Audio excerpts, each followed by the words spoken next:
Well, I've got, I don't know, frankly, I've been kind of like freaking out for the past, since January or before. And a lot's going on in the world. And I'm feeling like I'm going a little bit crazy. And I'm like, what's the way for me to combat that?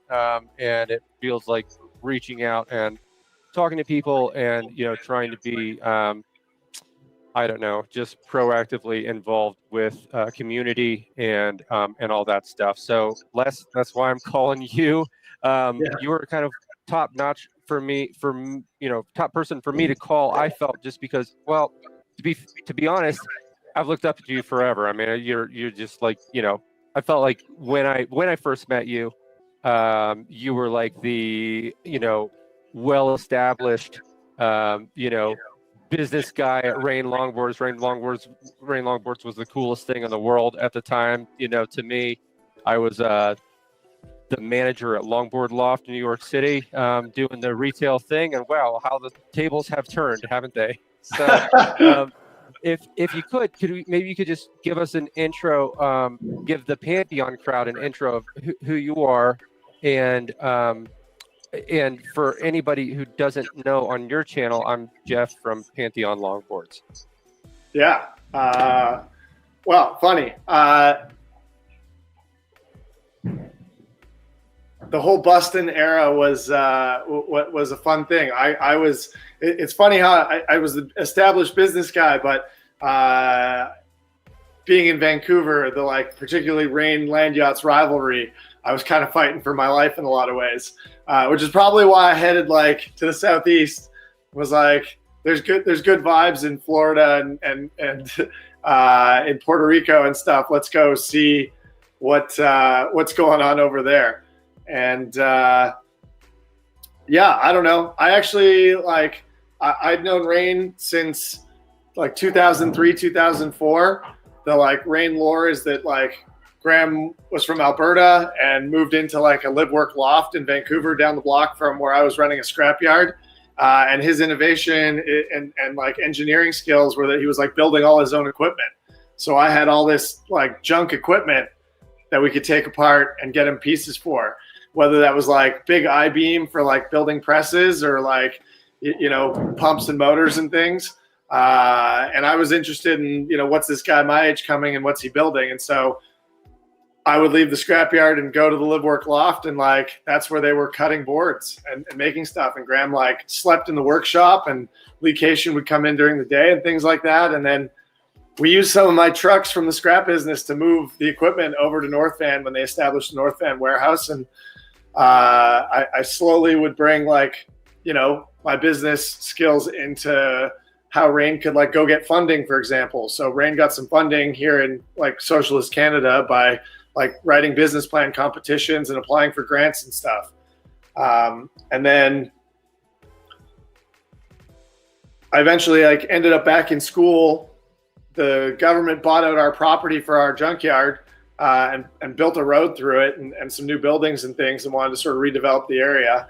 And I ended up back in school, and I was kind of using Rayne as a business case in doing an MBA in business school. So we looked at, manufacturing in different locations, for the market that they were in. And we explored some of those factories, how we would grow from manufacturing in Vancouver, how much could we actually make in the Vancouver factory versus the cost to make it, and then distribute it to other places. So funny enough, back in 2008, 2009, 2007 even, I was working on a similar problem that we're kind of talking about now, which is, in particular in the South American market, there was a lot of nationalism going on, led by Brazil, to block North American imports into South America in kind of a trade war, because while Western world likes to complain about the Asian market dumping into Canada, the American market dumps into other places in a lot of ways, and so they were setting up trade barriers in South America to prevent product from North America to come in as low cost and tax free, whether that was direct to consumer or as a brand distributing into that country. A funny problem in Australia, for example, is importing into Australia as Rayne Longboards would create a very high price for the cost of goods in Australia for Rayne. But an Australian could order with a credit card off of the Rayne Longboards website and pay no tariffs, duties, or taxes on import to Australia. So our distributors were extremely upset with us about like, you got to stop selling into Australia if you want us to distribute your product, because we can't sell it at the price we have to sell it at. So part of my job early on with Rayne, like as a business case, was figuring out how to get Rayne product into different regions in a way that was fair to those regions and cost effective to consumers, so that it wasn't, $500 for a Rayne board when you were buying it overseas. And at the time, Rayne was selling considerably, like a lot of the product was being sold direct because they couldn't get distribution to buy in at that price. So yeah, I created a model with like a team of people in my business class who would just like work on Rayne problems. Wow. And figure out how to get it into those countries. And so that's kind of how I was tasked with like growing Rayne through those projects after I was done with them in various ways. The other was I was really interested in like environmental production. I was kind of enamored early on with like Comet and their B Corp and building things in a more sustainable way. And so I was then working on business cases at Rayne to figure out how we, either import so that we pre-import have the least amount of waste. And then when production came around, how we'd have the least amount of waste. So whether that was ordering specific sizes of veneers to be the least amount of waste once they shrink in the press to the right sizes and not having to cut it off at all, or, as little as possible, or whether that was designing product into the ends of the charges, the rectangle you get out of a press. So in the corners, we were making things like belt buckles and foot stops and those kinds of things. And then just in general, using public-private partnership, whether that was like research and development grants from the Canadian government, and then working with schools to design like rapid prototyping of product or product testing. We had like $100,000 board breaking machine, but it was free to us by working with the Canadian government on natural fiber composites and the like local technical school like BCIT and the universities in testing material composite strengths and then getting to like build the machines and build the algorithm for it and that kind of stuff. So like in the back of our warehouse, we could test all of our product the same as Santa Cruz NHS or Powell or anybody else that has like big equipment, to be able to see, what kind of tensile strengths of like fiberglass could we use, or basalt instead of carbon fiber, or, like what layups. So if you're laying up a board and you're doing it out of maple, it's just typically like standard thickness, thin veneers. But once you start doing like bamboo, you can get different thicknesses of veneers to make your core. So if you want to make a 6 mil core, is it better to use a whole 6 mil piece, or a 4 and a 2, or 3 2s, or 2 3s? And so we could build all those laminates up and then break them on the machine and see what was best for that, and then look at that versus the cost of ordering those things and how to make it cost effective and strongest as possible. Wow. So that was sort of my early stuff. And then I just enjoy marketing and screaming at a camera and things like that. And so there was a little bit of kerfuffle when I entered. I had been working with who I consider a legend, and this bit of kerfuffle, this tiny bit of like conflicting lore, is actually like, it sits with me all the time. Andrew Monahan was kind of the person behind Rayne as like the brand manager and team manager before me. And Andrew Monahan's a legend. Giant's Head exists because of Andrew Monahan. And not a lot of people know who he is or know his name these days. And there was a lot of people upset that I took on Andrew's role at Rayne. I had been working with Andrew to like introduce him to social media and marketing because it was still relatively new at the time. Facebook was only a couple of years old. Instagram didn't even exist. And I, made business cases on how to do social media for Rayne that were like published in journals and in the newspaper and that kind of stuff, and like the business news and things. So things like our Vicious Grip Tape Mustache social media contest was like very early interactive crowdsourced competition to do brand exposure. And it just wasn't happening at the time. That was all new stuff. And so I was trying to teach Andrew how to do that stuff, but he also had a lot of responsibilities of like overseeing the team and events and production and Giants Head and all these other things. And he was also, frankly, studying to be an accountant and like a CPA. He's a really smart guy. And so he was also doing really good things for Rayne. But I think things with Graham and Andrew weren't necessarily going the way that either of them really wanted to. And Andrew left, and I took a lot of heat for that. And I think that that's all in the past. I have a ton of respect for Andrew. I never had any disrespect for Andrew. I didn't get to make those choices. I didn't like have decisions or ownership at Rayne at that point. I was like, an employee. That ended up, resulting in other conflicts that had nothing to do with me over Giants Head and Giants Head Productions, the company that owned it. And there was a lot of like, conflict between like Rayne and Land Yachts already and things like that. But then Rayne and some of the event leadership, just because of the way that went down. But a lot of that had nothing to do with me. It was before my time. I didn't get to really make those choices. But when presented with the job opportunity with Andrew leaving, I absolutely took it, and I'm not sorry for taking the job. I'm sorry that Andrew was treated poorly by the people that treated him poorly. And I really had nothing to do with it. And unfortunately, That's the way things went. I don't think he's unhappy with his life and where it's gotten. He's living quite a wonderful life, as I understand it, and have connected with, and with many of the same friends in their more mature life styles. And Giants Head's gone on for many years since. I've gone on to do other things as well. And if Andrew wants to sit down for a cup of tea and complain about Graham, with you, buddy. It's not just you, Humpy. There's a whole tea party of us. So yeah, my entry into Rayne was that, but I also, I'm an 80s kid, so I've skated a lot of different ways over the years and a lot of different styles. And I've picked up and put down a skateboard for various reasons over various times of my life. As I got back into like skateboarding as more longboarding when it came out in like the late 90s, early 2000s form, everybody in college in like the year 2000 kind of had a soft wheel longboard. It was the bro thing to do. And a lot of our stories were having like a Sector 9 pintail or something like that. And so, yeah, I had, despite having a relationship with Rayne and having a couple of Rayne boards, I ultimately had Rayne boards that were more like 80s pool decks. So like the Cristal Pro model is like an 80s pool deck style tech slide board.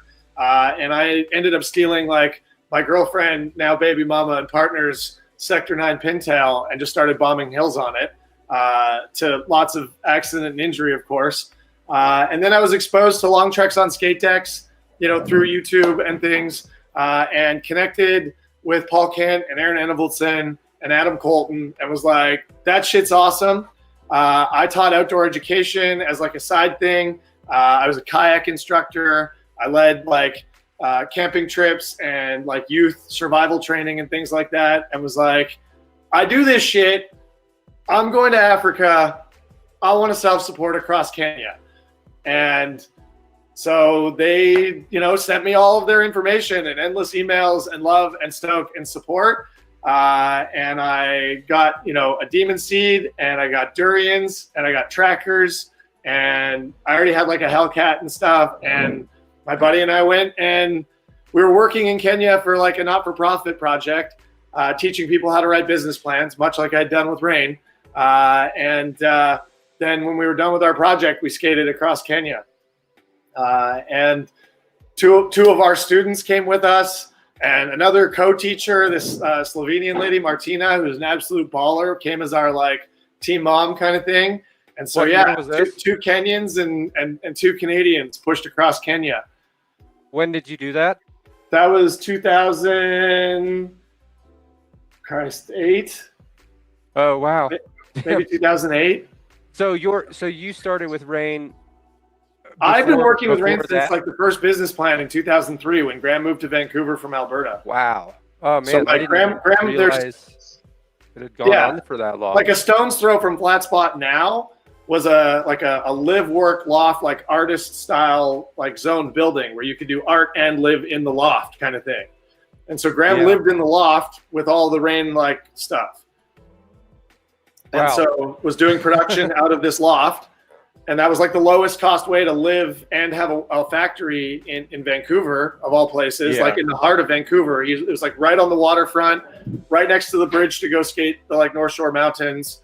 And so, yeah, he was just down the road from me. And that was sort of how we connected. And so I still to this day have like a printed copy of like the Rayne business plan that eventually got submitted for funding. He successfully won some money in a business plan competition. And so there was like 10 grand of like seed money to like move on. And so then, we moved from the loft out to North Van. And when I say me, I helped, but I didn't own anything in Rayne at that time. Like there was like a small investment into the business plan, like just because I was helping out and that was fun. But like I wasn't of anything significant.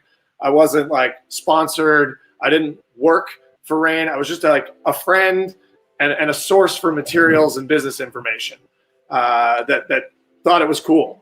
And it wasn't for a number of years that I eventually like, did consulting for Rayne or like, rode for Rayne or took a job, like full-time job. I didn't even work a full-time job for Rayne until like 2011 or 2012.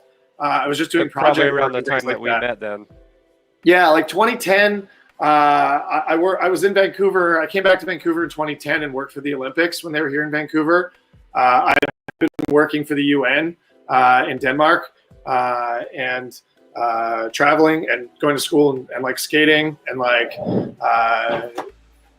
I like brought my board to Europe with me, so I like skated through the Netherlands and Denmark and Belgium and things like that, and like didn't really know too many people otherwise other than like Graham and Lee Cation and like a couple of people that would come through there. Eventually I got to know Mike Rutter, who I would like to credit for having a who am I and where have I come from thing. There's a couple of like particular names. Tavon Cox also never gets recognized in like longboarding or the scene other than like our most core here in Vancouver. If you go to Giant's Head, you'll have met Tavon. He's instrumental in Giant's Head, was like one of Andrew's best friends. I assume they're still best friends. They do things together all the time. And was pivotal in ensuring Giant's Head happened year over year over year over year. Before I was ever at Rayne, Tavon was the sales manager at Rayne, working with Andrew. And he was there literally for the next 6 months after I left, maybe a year. Tavon is a wonderful human. And like Tavon skates, but if we're going to put the like prototypical like scene longboard, he's not the scene longboard person. He has a number of hobbies and like doesn't compete at events, has just been a stalwart volunteer in the scene for like decades. Like we still do City Fest in North Vancouver, this like kind of tiny, like, local little skate festival for Youth Week. Tavon has been a volunteer and organizer at it since like 2011. Like he just is the most wonderful human being and one of those behind the scenes people who really doesn't get enough credit for all that they do. And so Tavon Cox is like part of why this scene exists at all in the way that it does. And nobody really knows who that is. And then the other person is Mike Rutter. And Mike Rutter was like, here in Vancouver as like a staple core board sports person before the Rayne thing. He's a local. I mean, he's originally from Ontario actually, but he's a local, like from childhood, like moved out here. And he worked at Option NFA. And so if you're like a snowboard person and you follow that old lore, that sort of like was the same type of thing as like West Beach, which was very popular out of BC. And so Option NFA was making snowboards in Vancouver. And if it wasn't for Option NFA choosing to manufacture in China, okay, here we go back to why this shit's important. Option NFA was manufacturing in Vancouver, cost of employees, cost of overhead, cost of like health and safety, cost of taxation. They're like, listen, if we want to keep like the best snowboards we can, this is really hard to do in a major Western city. And they started moving their production to China and like overseas. It was still good quality, but the xenophobia of buying a Chinese-made snowboard early on in the scene was like big. And so despite their culture and brand and core, moving their production overseas is part of what killed them. Tariff things coming back, pricing wasn't the same. Everybody saw it as cheap quality, even though it was still made to spec and probably better than it was made in Vancouver. But that kept Rayne from moving into different production or overseas production for the market that they're in for many years because Just out of fear. Option was the case study for Rayne in a lot of ways, because Graham looked at different things and he had connected with them. He's really good at networking. But Options moving to China presented Rayne with all of this equipment for making boards. And if they hadn't moved to China, we wouldn't have been able to get Rayne going in the same way at the same price. So I was doing the scrap recovery from the disassembly of this warehouse and manufacturing facility. Mike Rutter got laid off, needed a job, found a job with this Rayne that was starting to grow. Graham was trying to buy the equipment off Option and off me, whatever was getting scrapped, which helped make some of the early presses at Rayne. The forge and some of the early longboards that were snowboardy were made in snowboard presses. And and so Options moving provided Rayne the lifeblood to be able to grow into what it became. But its tale of how it sort of shrank and failed with its overseas production and then had to come back into its roots production style to be able to still be around. I mean, it's gone now, but Option NFA was huge here in BC in particular, and in kind of the core park local scene of a mountain. So the Seymour, they were big here in Vancouver, where all the jams and jibs were, and all the early snowboard street style park stuff is. And so yeah, Mike was core to the Seymour scene, the mountain scene here, and still is. And now after Rayne, he went to Caribou, a local beer company. And if you know BC Skating and Coast Longboarding, Caribou sponsored that for a decade. Yeah. How do you feed the lifeblood of volunteers in a scene when you don't have money? You feed them beer. So Bryson would literally have truckloads of beer for free, endless kegs, endless flats. FlatSpot had it as well. I literally could have just drank beer to survive for a good 7-8 years. And so Mike Rutter, was the shop manager. So all the people that would come to Vancouver or from Vancouver early on that got a Rayne board, they got it from Mike Rutter.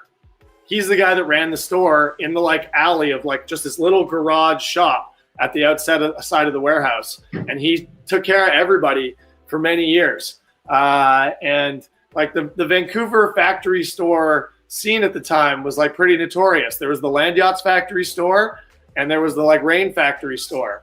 And so, yeah, Mike ran the Rayne one. And funny, my partner here at FlatSpot, Danny, he ran the Land Yachts factory store for many years. Wow.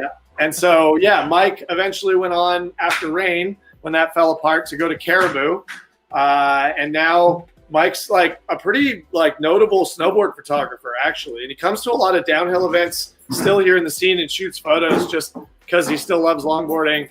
He's been a part of organizing stuff for many years. So another big shout out. And lots of people here definitely know Mike, but Mike Rutter's been, a core homie that just connected the mountain scene, with snowboarding and things in its core market here in Vancouver with the longboard and downhill stuff.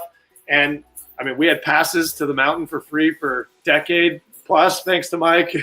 and so, yeah, he kind of brought that all together and then has just shot photos and been the homie. He's just the homie. There's only so many of these dudes in any scene that are just the most loved, but the stalwart sort of stellar, quiet individual to a certain extent. And Mike's just been a rock in the community for a really long time. And yeah, FlatSpot, Coast, a lot of this, he's just been somebody who's helped make it happen. And yeah, we're always blessed when he shoots some photos for us these days. He comes out to outlaw events. He'll probably come to Danger Bay for the race day or whatever, but gotta love Mike Rutter. So there's definitely other ones, especially with Land Yachts and things like that. But for me and how I got here and FlatSpot, from the Rayne days anyways, I definitely got to give it up for Andrew and for Tavon and for Mike Rutter.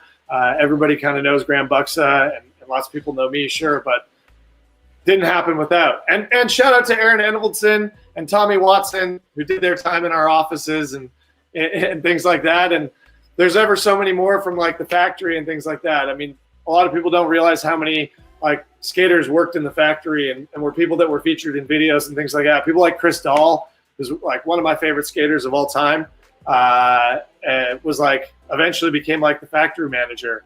and went from like designing and riding boards and like creating some of the like tricks and skids that we know to like making the boards. So it was really full circle. Yeah, man, you covered a lot there. Sorry, I told you I just go. No, you did. Well, and you did. But one thing that I mean, there were several things I had to start writing notes. But one thing that you mentioned that I thought was really interesting is you were talking about Option and how they went to China and kind of lost their what am I trying to say? Their like who they were, to the customer. There's a word there, and I was trying to search for it. It didn't come to me. But people didn't recognize that brand once they moved to China in the same way that they recognized it when everything was made there. And that sound, that kind of seems like it happened to Rayne after they sold. Well, Rayne's only most recent iteration has some boards produced in China. I think that the failure of Rayne in many ways. Not so much about the China thing, but just about them leaving Vancouver. It seems like it was very. Part of our core scene is built on that, like, the community that's built around the brand. Sector 9's downhill division, the Land Yachts A team, the Rayne motherfucking Longboards crew. Like it, especially at that time, building a team was really important to building community. Like, you got to be able to call people out, not in the negative way kind of thing, but like, and coast as well. It's like a college tree is something I posted about in Longboard Family the other day. Somebody was ranting. I'm like, it's not about gear or like it's literally back to basics.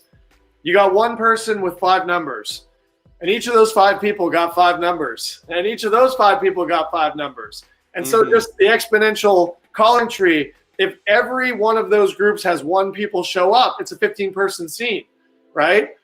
But at its peak, if everybody shows up, you got like a 60-person scene kind of idea. Or event or whatever. We are very passive about expecting that people are going to see it on social media, or hear about it from a friend or whatever. If you don't literally call people, message them directly, like ask them to come, like, don't expect them to show up. And so building a team was for a lot of different reasons. One is to like have a developmental program where, people that are newer but like skilled at lots of things. So Rayne criteria for the team wasn't about just being good at skateboarding. You had to do media. You had to like host events. You had to help other people skate. You had to lend out your gear. Like, there was a lot to it. There were definitely things that were, passed up in my time as team manager that we could have had on the team. And there were things that I also just let walk because the vibe was not about that. It was about building community. I had a lot of admiration for Loaded. But one of the things I learned early on from Loaded, I'm Darren. Darren was the team manager, and Darren was like an Olympic level athlete and like coach. And like, that was sort of like in talking with him, from my own like sports background and sports management background, it was like, okay, so you just run it like all sports developmentally. And that's not to compare longboarding or skateboarding with other sports, but it's just community. And so Loaded had like, when I connected with them, they had like 130 people on their roster. Yeah. Now, the bottom end of that roster was getting filled up by people that were completing the trick tip videos. So Loaded's doing YouTube videos of trick tips and putting them on YouTube and giving you a discount or free product for completing those and posting them to the internet, right? Was sure a contest, was also inspirational, and gave you the like technical like know-how to like try and do that trick. But it got their team members to do content, and that's how they got rewarded. And it got them access to the earliest like talent through giving them gear for completing those trick tips, and then they knew who could do the tricks. So I'm gonna throw out Camilo Cespedes, but if we go find it, I'm pretty sure he completed trick tip videos and then made his own, and never eventually got paid because Loaded team riders don't get paid. But Camilo is easily one of the most talented longboarders of our time. in every format, and an incredibly talented artist and individual, right? He's got a very musical background. Pretty sure both of his parents are like high symphony, like composing like artists, and has a very like that musical technical mind, and just creates incredible content and art, and translates that onto using a board with his body like you can play an instrument. And Camilo is just phenomenal, and Loaded was able to access that talent, you know, whether you were in like Peru or whether you're in Chile or whether you're in Colombia or whether you were wherever. So they were getting a global talent pool by just operating this tree out. And then doing that in each of those areas, getting that rider to like work with their local community and identify talent and have boards and gear for people to use and call it out. And so it was just, okay, great, that's the model.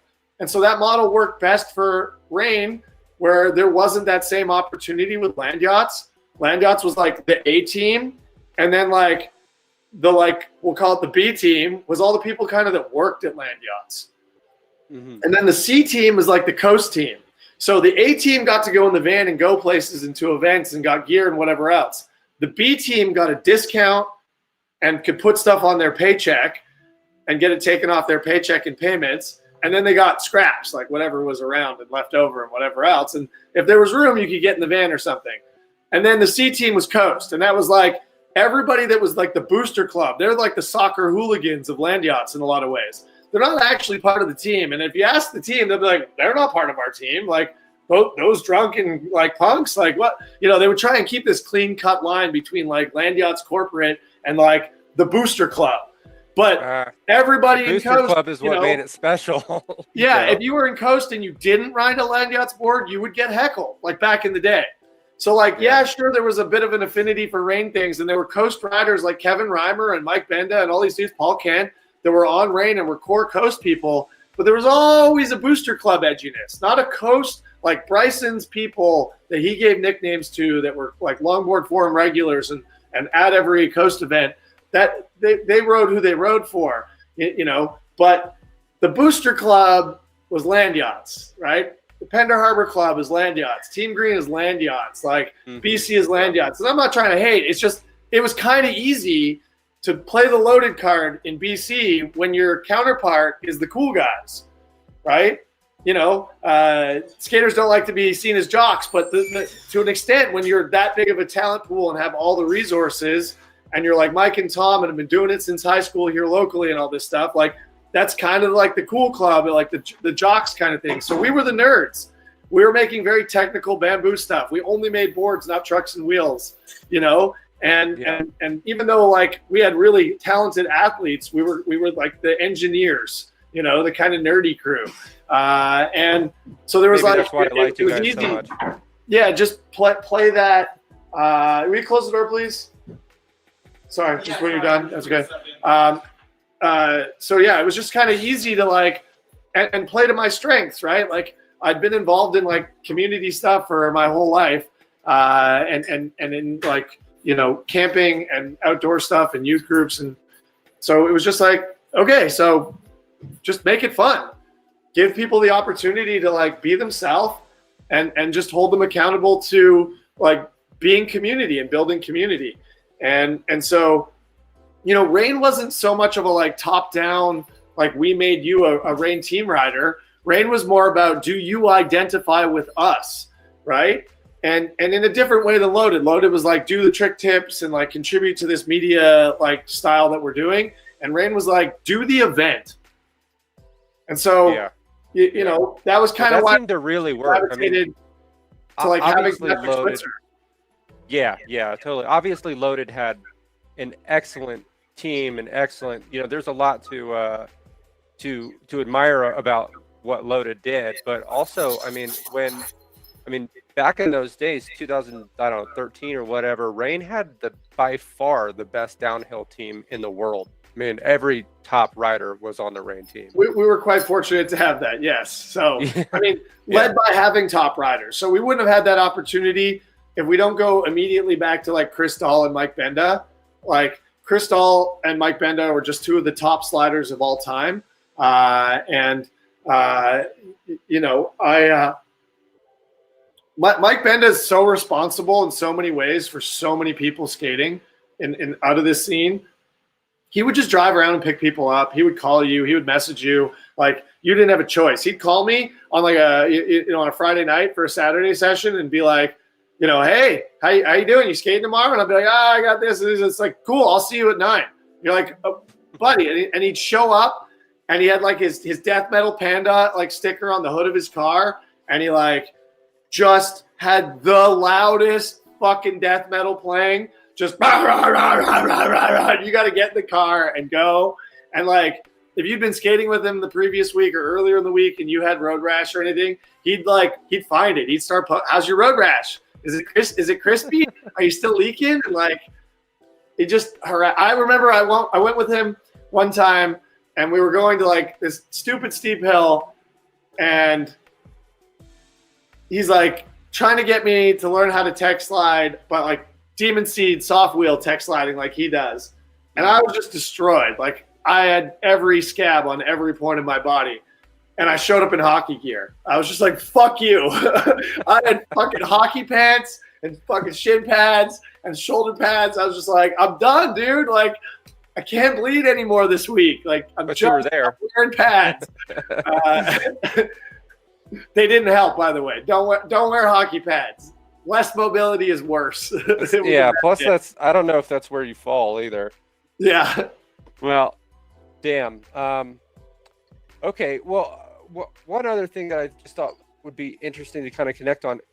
I mean, is this like, it seems like at the beginning of Rayne, you guys worked so closely with the, like, whatever the Canadian government was offering or schools or whatever. I mean, you guys really got a lot of opportunities that, I mean, I'm just like, do those still exist now? Or is this a thing that's specific to Canada, or is America offering this stuff too? Because I mean, I was part of an upstart for a manufacturing facility here in Denver in 2017, and they were trying to work with the city to get like free labor. Basically, they have the city pay for the labor, and I don't think they, as far as I know, they never fully were able to make that program work. I think we paid Eric Bourgeois like some money to press decks for a little while, but they, like, I don't know, it kind of amazes me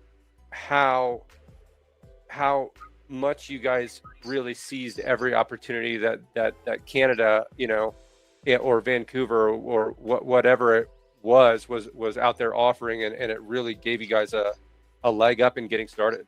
I got some like good news, bad news, and worse news. So the good news is it is available to you in America. Should be available at like state and federal level. The other good news is that socialism does actually exist in America. The bad news is America likes to pretend socialism doesn't exist in America. You ever driven down a road in Florida? You pay a toll every 100 meters kind of thing. Like, that's taxation is socialism. The question is are you getting taxation with representation? So where are you getting your money back? If there's a toll road and the road still has holes in it, that's just capitalism and they're stealing from you. So these programs exist throughout America. And the number one person that used to be the person to talk to was IDSA homie. I'm drawing a blank. You know who I'm talking about. Maybe if you mention it. Not Kevin Reimer. No. IDSA, the International Distance Skateboard Association guy, the Olympic swimmer. Yeah. There was Alon Cartman did Brooklyn Workshop, and then his partner that did all the pump, like Velo Solutions, the pump tracks. Yeah, I'm forgetting his name. It'll come to me in a minute. Joner. Yeah. Joner Strauss. Sorry. So Joner, everything he did was funded through state and federal like grant money. Yeah. The other one that was really good at that at the time was Mike Dallas. Yeah. All those state games were all publicly funded, right? So the other place of good news that this money exists, but is also a bad news, is you just need to contact your local military representation. Because where you get a lot of this money in America is from Department of Defense. The military-industrial complex spends a lot of money on American businesses to be able to produce things for them. And we brought this up before. Surf rods was made in an AR-15 upper and lower factory. Yeah. Surf rods was made so low cost because you got to think about it, as precision trucks, they were not expensive. So they're made so low cost that, like, you know, because of being in spare time in that factory. Yeah, they had the machines paid for with guns, and they didn't have to make the same level of margin. Urethane factories, same kind of thing. Truck factories, same kind of thing. Like machining thing. If you make something in America as a factory, working with Department of Defense and working on the military-industrial complex contracts is where you'll get a lot of money and funding to be able to do your thing. And I've talked to a lot of business owners in America that do that. So you just got to be able to make something that they need. And sometimes that's a matter of going through a large catalog of you know, they have what are called like requests for proposals.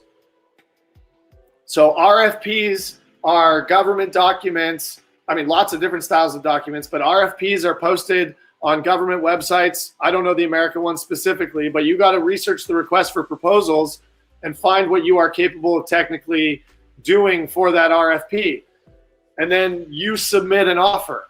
And, you know, the American government takes the lowest of the highest bidding offers kind of thing, right? So those RFP opportunities exist in science and research and development. So the Rayne thing is we were developing natural fiber composites. So like hemp-based fiberglass, right? It's not actually fiberglass, but fiber-based like compounds. So we were using flax. There's like flax laminate kill switches out there.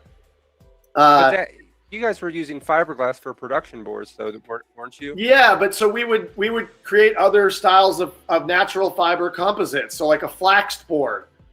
So a flax board instead of a fiber board, right? So fiber glass, we would use flax instead of the glass. Sure. And then the other was using things like developing environmental epoxies. So all of Rayne was made with different varying levels of ecopoxy that we were working to develop. And we would know if it sucked because somebody would get a rash because a lot of people are allergic to epoxy and resin, right? And so part of manufacturing ski, snowboard, longboards in like that style is that there might not be VOCs in a lot of that stuff, but people are definitely allergic to it. And fiberglass is extremely irritating to the skin. So developing ways to keep workers safe was part of the like, what do you put in as an input to your production? And so there was RFPs for science, research, and development. There's no gatekeeping on what these are. You can Google them in Canada anyways. It's similar stuff in the US. And so we would make boards with natural fiber composites and then break them and then provide reports. And so you would, create a budget for the project and submit that budget for it. Wow. It may not directly very busy. Yeah, they wouldn't directly pay you to build Rayne Longboards and sell them as a manufacturing and retail business. But you got grants that helped make it all. Right. Well, and the thing is you would get a certain amount of your hours paid for as part of that grant. So I was only really working for the grant maybe an hour a day if I did my work well, but I was getting paid for like 4 hours a day on the grant money. Or instead of getting like $25 an hour, your grant proposal would be like, $75 an hour. So you get $75 an hour for 3 hours a day to work on this grant, and then $25 an hour for the rest of the day. And you had to do time clocking and whatever. But like, a lot of companies have a like science research grant person. I would argue that secretly Land Yachts is a technological and like developmental design firm, loaded as well. So I bet you Don and Pablo are exploiting these avenues, and you're just not aware of it. I'm a little bit aware of it. Totally possible. I don't have hard facts. I'm not selling you out, Don and Pablo. Don't get mad at me. But you're almost making the idea of having a larger company sound like a good thing. I don't know. Did you ever go in the loaded offices? Oh yeah, no, I've been there. It's their facility is gigantic. Frankly, it scares the shit out of me.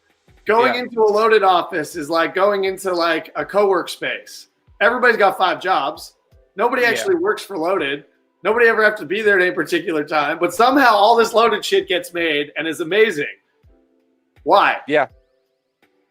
If you look up the people that work at Loaded and you go through their LinkedIns and you check out their Instagrams, you're just like, what do you do exactly? Like, how come your things are in the Guggenheim? Like, so, if you look a little closer, I don't know. Don, Pablo, you should probably tell Jeff a couple things. Like, I don't know for a fact. I'm just willing to bet. I will admit, like, a lot of my immobility comes from, fear of overhead, and, Sure. and I've just suffered that for my entire life. Yeah, no, absolutely. I think part of it is like I was involved with Bustin' right before, I started Pantheon in 2014. Yeah. I think 2014 I would say is when the slump started to happen, when it started to fall off. Maybe 2015, I don't know. Yeah, but I'm not disagreeing. Yeah. But when I was there in 2013, I was like, I don't know. I don't want to be like pessimistic. It's just I felt like I could see it. The writing was on the wall. I was like, the entire industry is giving away so much product, and and the overhead is getting bigger and bigger, and everyone's just trying to grow and grow and grow, and there isn't enough. We're not growing the size of longboarding enough to keep up with the growth that everyone was attempting to do. I mean, Bustin' was like signing a deal with Under Armour at the time, and Rayne was obviously running a factory out of Vancouver. I mean, these are just high overhead companies that required a lot of growth to keep that up, I assume. I mean, I certainly felt that way about Bustin'. I mean, my impression during that time was that we were just running off of a ton of debt, hence why we were looking for a partner in Under Armour at the time, right? So, like, I was just like, without the customer base expanding, how are we going to continue the growth that's required for me to be able to keep my job? And I felt like, I felt the belt tightening, and I was like, if I don't do it now, it may be too late by the time I'm ready to start. And also my personal belt was tightening. I was like running out of personal finances. I was like, I gotta make a change in my life. But yeah, I mean, another thing during that time was just that so many people were working for free, and that felt very unsustainable as well. I felt very lucky to even have a salary at the time, but I wasn't making enough of a salary to take care of all of my living expenses, because I had a child at the time, and like, I wasn't living with roommates in the same way that a lot of skateboarders that work in factories do. But like, my finances were tightening. I felt like the company's finances were tightening, and it was just like, getting big is basically all I'm trying to say is getting big sounds scary to me. I've always just been, a one-man thing. Every time I've tried to expand it, it's very difficult to find a partner who is going to treat your business like you treat your business. And, how, like, the idea of even reaching out and looking for government contracts to start a manufacturing facility, it seems like outside my personal breadth, but yeah, I mean, it's inspiring. So there's a lot of ways to look at it. I mean, Rayne died because of that growth. A lot of these brands died because of that attempted growth. I would argue, I mean, minus the fire, but the only thing that kept Bustin' alive was kind of shrinking again. And so I've had a long problem with a lot of the brands in the industry, and I've told them about what my problems are with them a number of times. Here's a retailer ignoring when I was with Rayne. Part of the problem is that you got sort of like land yachts and sector in particular at the like leading edge of a lot of this. And I'm going to ignore Loaded. I'll pull Dregs into that category. I'll ignore Bustin' for a couple of reasons, but Bustin' could be in that category as well, but they come a little after. But Loaded has this similar problem. Everybody wants to make everything for themselves, all the way down to the hardware. And that creates a huge number of line items and SKUs that you got to stock at all times. So what was safe about Rayne early on was that we just made boards. Mm-hmm. We could design all kinds of product. We could sample it, prototype it, whatever. But the key was sticking with what you did well at a margin that you could do well. And, you know, the next place to grow, which you've experienced, of course, is just selling boards. Well, you might want to assemble boards and sell them, right? Mm-hmm. So we had a factory that made a huge difference for our company, for sure. Right? On the Rayne website, we only sold decks, but then we had a factory store. So even just stocking the factory store is like, wow, we got to buy a pallet of bamboo, but we're short bearings and wheels in the factory store. Like, what do you buy? So the factory store was notoriously like out of stock on things. And so you couldn't always come to Rayne and get it complete. You were sometimes just getting your board, right? And whereas Land Yachts, they had a bit more money. They always had kind of a well-stocked store, but Land Yachts started out early on as a forerunner making bear and hogs. Boston had wheels. They didn't have trucks. Mm-hmm. And I think that if that one thing Ryan might have done differently earlier on was to have made a truck instead of branding other people's trucks and paying more for other people's trucks, which I know you're experiencing now, which is where the stylus is coming out. You're doing it for a lot more genuine reason, which is to also make a different and better product. And so that was kind of the argument I'd always make at Rayne, is if it's not different and better, why are we making it? If it's just a line item, that's an expense, and we're going to have to make a financial choice at some point of whether we restock that item or we get a larger line of credit or whatever else. And so we just see bloating all the time with line items. The other is if you've made something and you have inventory on it, but it's not selling as fast for turnover as you want. A lot of managers are doing like a turnover calculation that like how quickly the return on investment is coming back. And so if you're measuring that by on how fast you sell it, well, a staple item like speed vents, for example, doesn't sell that quickly. So you're going to consistently invest in the wheel that sells more like readily turnover, which is a cruiser wheel, right? Mm-hmm. But we weren't doing trucks. Like, so every time you add those line items, the other is everybody loved apparel. The secret to the death of like ABEC 11 and skate trip distribution in many ways was they were inconsistent about their completes. There's like so many different models and brand lines and assemblies that it was just like blow. Way too many products. So many SKUs. Every wheel color, pinks, blues, Powerballs, 5.0s. And then when they went decks, they made a million different decks. Under Hellfire and under Jet and under like So the thing is like that same problem kind of existed at Rayne. We had a lot of boards in the lineup at one point, right? You got to shrink that back down to be able to make them efficiently, do those things. But every time you make those decisions, you're like limiting what you can sell. So you make one bad graphic and a good model might not sell. And we know that because the Nemesis had like this beautiful like pigeon graphic that everybody still loves. And then it had these two weird like cartoony lizard hands and a switchblade. And that fucking thing did not sell. And so we made our usual production of that model, but it just sat. Well, now shops, customers, distributors, they don't want to buy more of that model when that line item didn't sell the last time.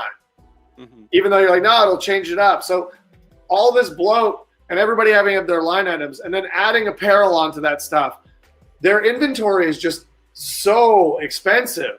And the variables are so complex to like be able to manage that like, that's part of what kills things, and so you just constantly have to have that high level. So if you don't have a big line of credit, or you don't go, one of the things that allows here in Canada, for example, we can take pre-orders and we can have them financed by our business development corporation, a federal project that like will give you the money to go do the production based on your pre-orders. Mm-hmm.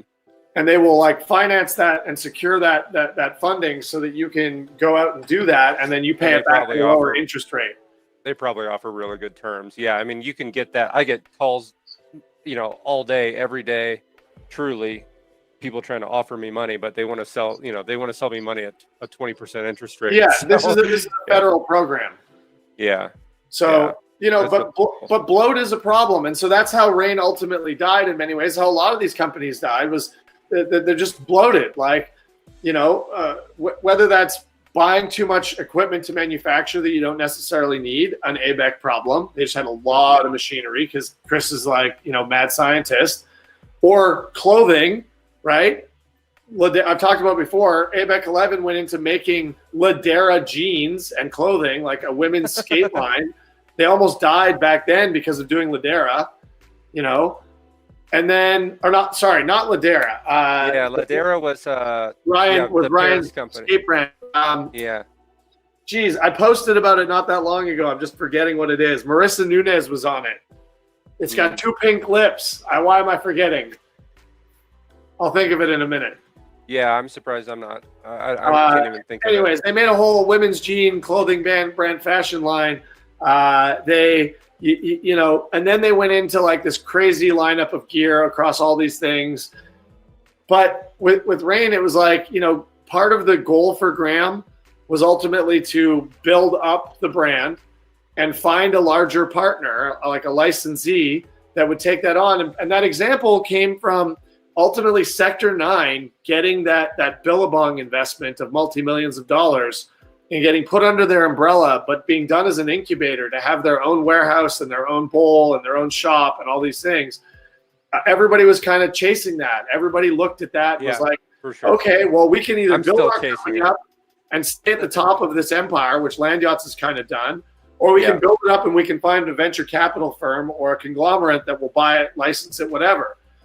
But that form of capitalism has like screwed not just our industry, it screwed snowboarding, surfing, biking, all action sports industries are dealing with this challenge because of like large growth necessity, constantly having to add line items and SKUs and build new inventory and chase that hottest new market item that like they just can't keep up with cash flow and turnover. And so Sector 9 didn't just get wrapped up in like the Billabong like Quicksilver challenge of like, getting bought out by venture capitalists and stuff like that and then axed for funding and things. They got screwed in so many ways. As if you walked into the warehouse, they had tons of sales and wonderful things and global distribution. Their clothing didn't really sell. Their padding didn't really sell. People would make a one-time purchase, stock it on the wall, but they weren't necessarily reordering it. And so there was just tons of apparel, like 20 feet high racking of apparel. Apparel scares me. I don't like apparel. we sell apparel. We get everything made to order through printful.com. It's just like, or Printify, these 2 like fulfillment companies that just do direct to garment printing, and they make it when it's ordered. I just can't even imagine. I every time that I've touched anything soft goods, whether it's gloves or shirts, I mean, we end up just giving this stuff away. It's just not a good, not been a good business move for us at all. I mean, they were under leadership from like Billabong, who wanted them to produce their brand, and they wanted to grow their brand, and they were accessing the surf market and still are in a lot of ways. Well, and Billabong stores stay alive because they're selling T-shirts. I mean, I assume, right? But Sector wasn't necessarily at that level, despite having to kind of compete that way. And so, like, when the overlords came to review the budget at Sector, right, there was all this bloat and things that weren't selling. And so ultimately, you can liquidate apparel and take a loss and write that down on your books, but you got to fire employees when that's the only thing you can do otherwise. And so that's where we start seeing people get laid off. And then eventually a sale into, another conglomerate that, did Toys R Us and Nickelodeon and all this kind of other stuff. Land Yachts has survived in a lot of ways because, they retained their ownership and have just been able to like pivot effectively. They haven't gone too crazy with clothing, but they've then taken their profits and invested them into other business lines. So they've like gone into snow skates and like pow surfers. They've gone into now bikes, and their hot product with bikes is their like reformed saddle, this like heat formed saddle. And so where longboards declined, other markets have helped balance that out. So rather than just bloat Land Yachts with more product, or add more clothing or something like that. Expect there to be a market that just isn't there. They've been in other places of like sport to like stabilize. Yeah, But that makes sense. It's just that there is no such thing as exponential growth, right? I mean, we see that in our like late stage capitalist world. And so how it's does very weird Pantheon, that they thought they could do it. Yeah, I mean everyone thought they could do it. After Sector 9 sold for 20 mil to Billabong, it was like everyone was like, we're going to do that too. And then it just fell apart. No one ever got close. Well, and then the older sector got, and the more they started making cuts, the less they had the same community, right? I would argue part of where our land yachts needs to reinvest, these days is back in that grassroots community. You've got to build a scene and keep it interesting. Skateboarding stays relevant because they continue to build their scene, and the older generation's pushing it down further in the younger generation. So like the Tony Hawks are building skate parks and are like, expanding youth programming and those types of things. Part of the world doesn't even realize they need to thank Burton Snowboards for getting kids onto skateboards for the last like 8 years. The Burton Foundation doing the Chill Foundation doing 3-season board sports with kids surfing, snow, and skate. I've seen probably a couple thousand kids come through the skate program that Burton funds here in Vancouver that we used to help operate. So there are great organizations doing great grassroots things for skateboarding. Autism spectrum groups doing skate autism stuff. Here we have Spectrum Skateboard Society, hundreds and hundreds of kids that are just like, across the nation that are trying to get into these things. That's why it's popular, growth in BIPOC communities and the queer community, those things, because they've been boxed out by the white male for so many years that they're finally have been able to like take skateboarding for themselves and make their own thing out of it. And because skateboarding is supposed to welcome everybody and be for everybody, but the mostly white male organizational like structure, the patriarchy still ultimately owns skateboarding and tries to sell it to itself first and foremost. And so like we've seen growth in skateboarding just simply because of other niche groups grabbing it and making it their own. I would say the largest growth area right now is like a group growth is the like, with respect, because longboarding will understand more what I'm saying is the latest iteration of like the Longboard Girls Crew. You remember how popular Longboard Girls Crew was? Sure. Yeah, it was gigantic. And Girls still, you mean Whirl. the surf one? Yeah, Girls Whirl. Yeah. Yeah, Girls Whirl's just like blowing up, right?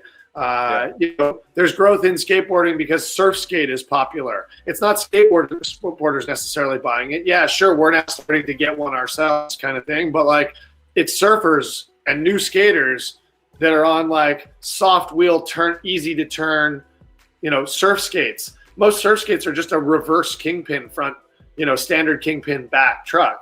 They operate like a slalom board. The average surf skate is more like the modern downhill race board than it is anything else, right? It's a high angle front, low angle back. Similar. Yeah, ish. I mean, it's usually terrifying as soon as you start going pretty fast. You just got to carve uphill a little bit, Jeff. Come on. Yeah. It's that bum hamster or quad muscle. You just can't pump that uphill carve as much. Yeah. They're. I mean, I have a ton of fun on those on flats, and they're fun on hills, but they're really easy to do stupid things on. Yeah. I ate it on a surf skate the other night. I know. I got road rash in a bunch of places right now. Nice, man. I'm like a tiny carver, which I plan to take apart and put on one of your boards when I haven't got the surf skates in yet. But yeah, I hit a little hole and it ate my wheel and I ate the concrete. Nice. Well, we'll get you a surf skate to play on. I think we made a really good one. You'll like it a lot. Yeah. Well, I'm excited to get them in here. This should be here in a couple days. But so, I mean, I've babbled about my Rayne stuff, but ultimately, the thing I love about what you've done with Pantheon, is sort of like this in-group thing is you're making it your own. Your product for the most part doesn't have real comparables in our industry. And what is somewhat comparable to it is really not, whether that's from stuff I've made at Rayne or the like endless different styles of shapes and boards that I've sold through the shop, or having in like our basement collection of things. You know, there's really nothing akin to yours, and anything that is something that somebody's copied since. And they usually don't do as good of a job. No, they don't. No. So yeah, I mean that's one of the reasons why I'm a huge fan of you and your product is you've done it differently. And so even with like the stylus coming out, it is unique amongst all of the other product I have in my shop that has a similar offering. I don't care what brand truck of 149 you pull out, new or old, yours is unique. Indy used to have something similar, but they snubbed us for a generation here, basically. But their tall kingpin, you know, Indy, what was a staple of downhill racing back in the day, but they haven't done it in a long time. I know. Now I'm remembering now what you're talking about. And then they used to have a tall kingpin Indy to race on. Yeah, Lee Danzy probably has some. Lee, you in the chat? You got tall kingpin Indies. I've asked you this before, I think. Could Longbow save itself by selling out? I've been ignoring the chat. Sorry. No, longboarding can't save itself by selling out because it's already tried. That's the thing is, longboarding, talking about Lee Danzy. Lee was sponsored by Vans, right? Lee was sponsored by Indy. Lee was sponsored by, like, you know, we didn't talk about dregs when I was bringing them up earlier as an early before Sector 9, how to make money. It wasn't because dregs was necessarily making money.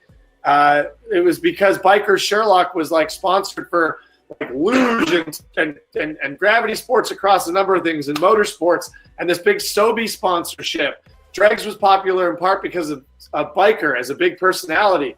So Biker, I will never use the word sold out about Biker, but Biker went and got very aggressive sponsorships across a wide mainstream range. Lee Danzy had them. Longboarding and luge have already been popular many times in selling out. So how do we sell out now? In some way we haven't.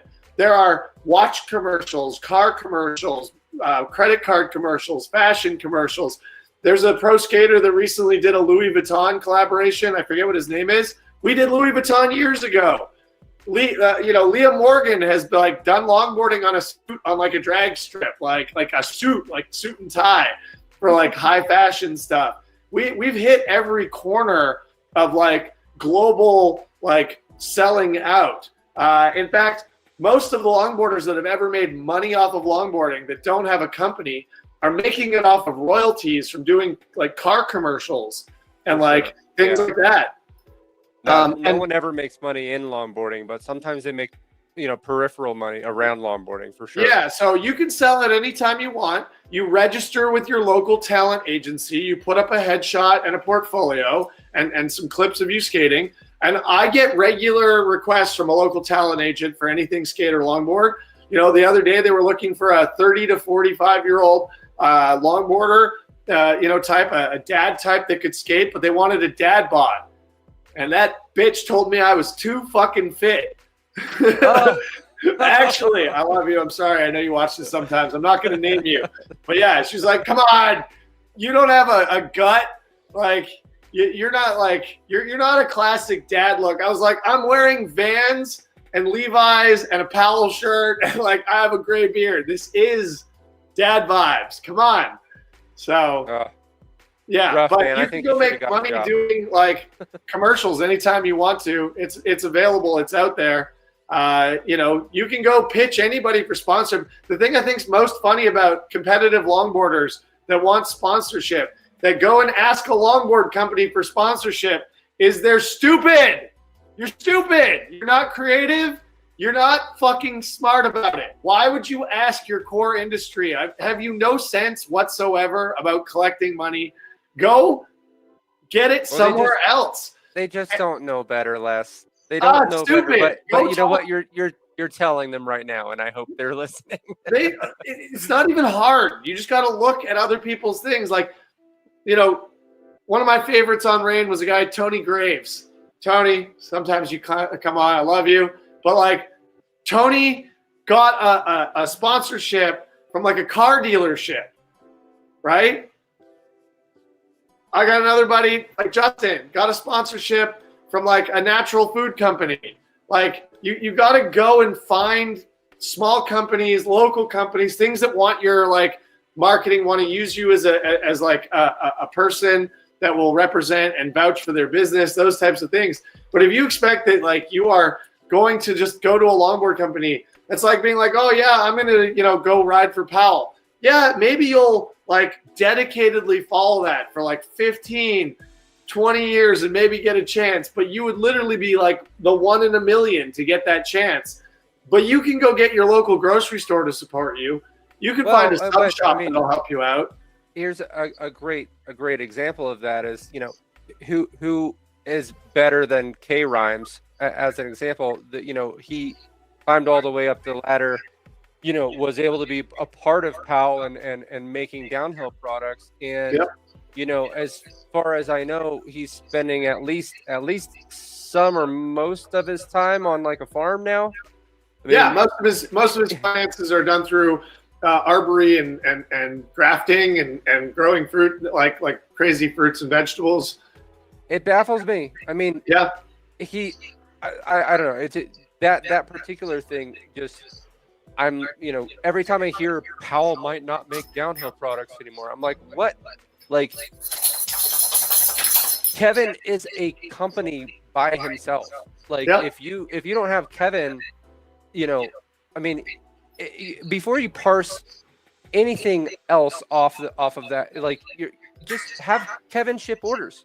I don't know. I mean, it doesn't make sense to me because I know they're shipping a shit ton of wheels. They're the most popular wheel in skateboard and downhill, skateboarding, and like I know, but Powell's a great example of something that has just this massive overhead that they have to, care for, and I don't know. I mean, just every time I hear that they may be shutting down, Powell Downhill, they're not going to make boards anymore. They're not, maybe who knows what's going to happen with snakes or whatever. I mean, I don't know if it's just a marketing ploy. They're like, better buy our shit now before it's not available. No, they got a big SKU problem. Every snake comes in 66 and 69, and there's like 5 colors. It's the same thing now with Primos. It's the same, with all the Kevin Pros, with all the like, G slides.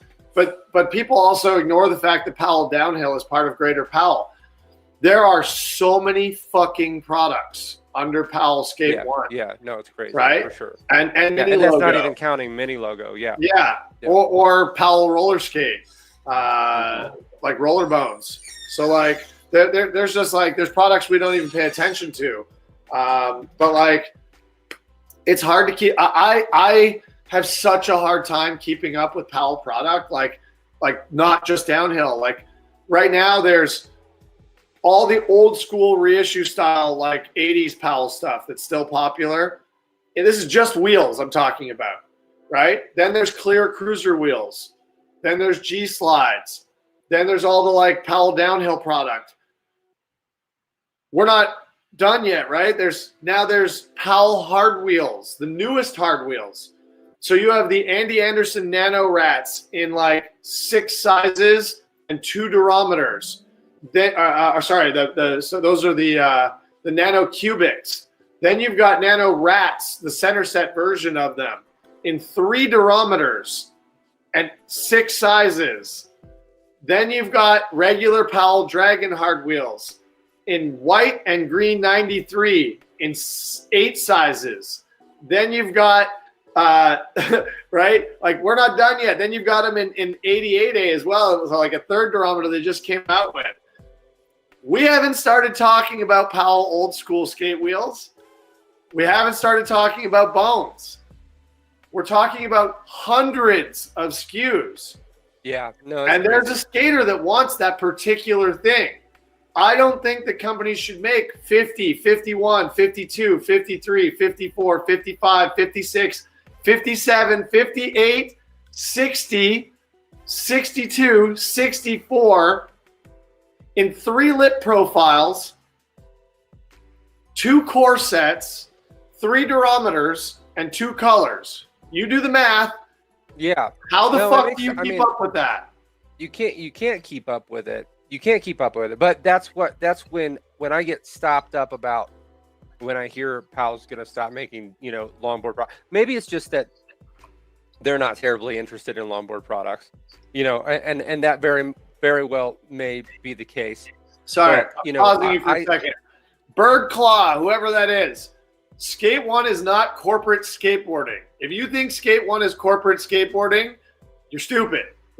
Go to Skate One. It's family owned and operated. Most of the people that have been working there for like 3 decades. It is the anti-corporate skateboarding. The fact that they are still spending George Powell's money till he is out of it. I mean, he had a plane. He sold his plane. Not just because he's had like a corporate plane. He's like a luxury thing. Living in Southern California like that, it's not that uncommon that people have planes. There was a Powell plane. He sold like he has. Where would skateboarding be currently in anything if not for Powell? Skate One is Powell Peralta Bones. Like what are you talking about? You want to talk about corporate skateboarding? Go talk about NHS. Go talk about Dwindle. Go talk about like Element. Go talk about any of like that kind of corporate course like skateboarding. Sure, and still we could probably like find a million reasons of why they're keeping it around. Powell has never been corporate. It's never been corporate skateboarding. George Powell is an engineer and an inventor. Jeff is George in 30 years. Hopefully. I hope you get those opportunities. Yeah. yeah. But that's ultimately, I mean, George just makes more machinery, right? But designs and innovation and art and creativity, yeah, absolutely. I don't, what do you mean it isn't anymore and hasn't been since Birdhouse? I'm not sure if we're on the same history page. Prove it.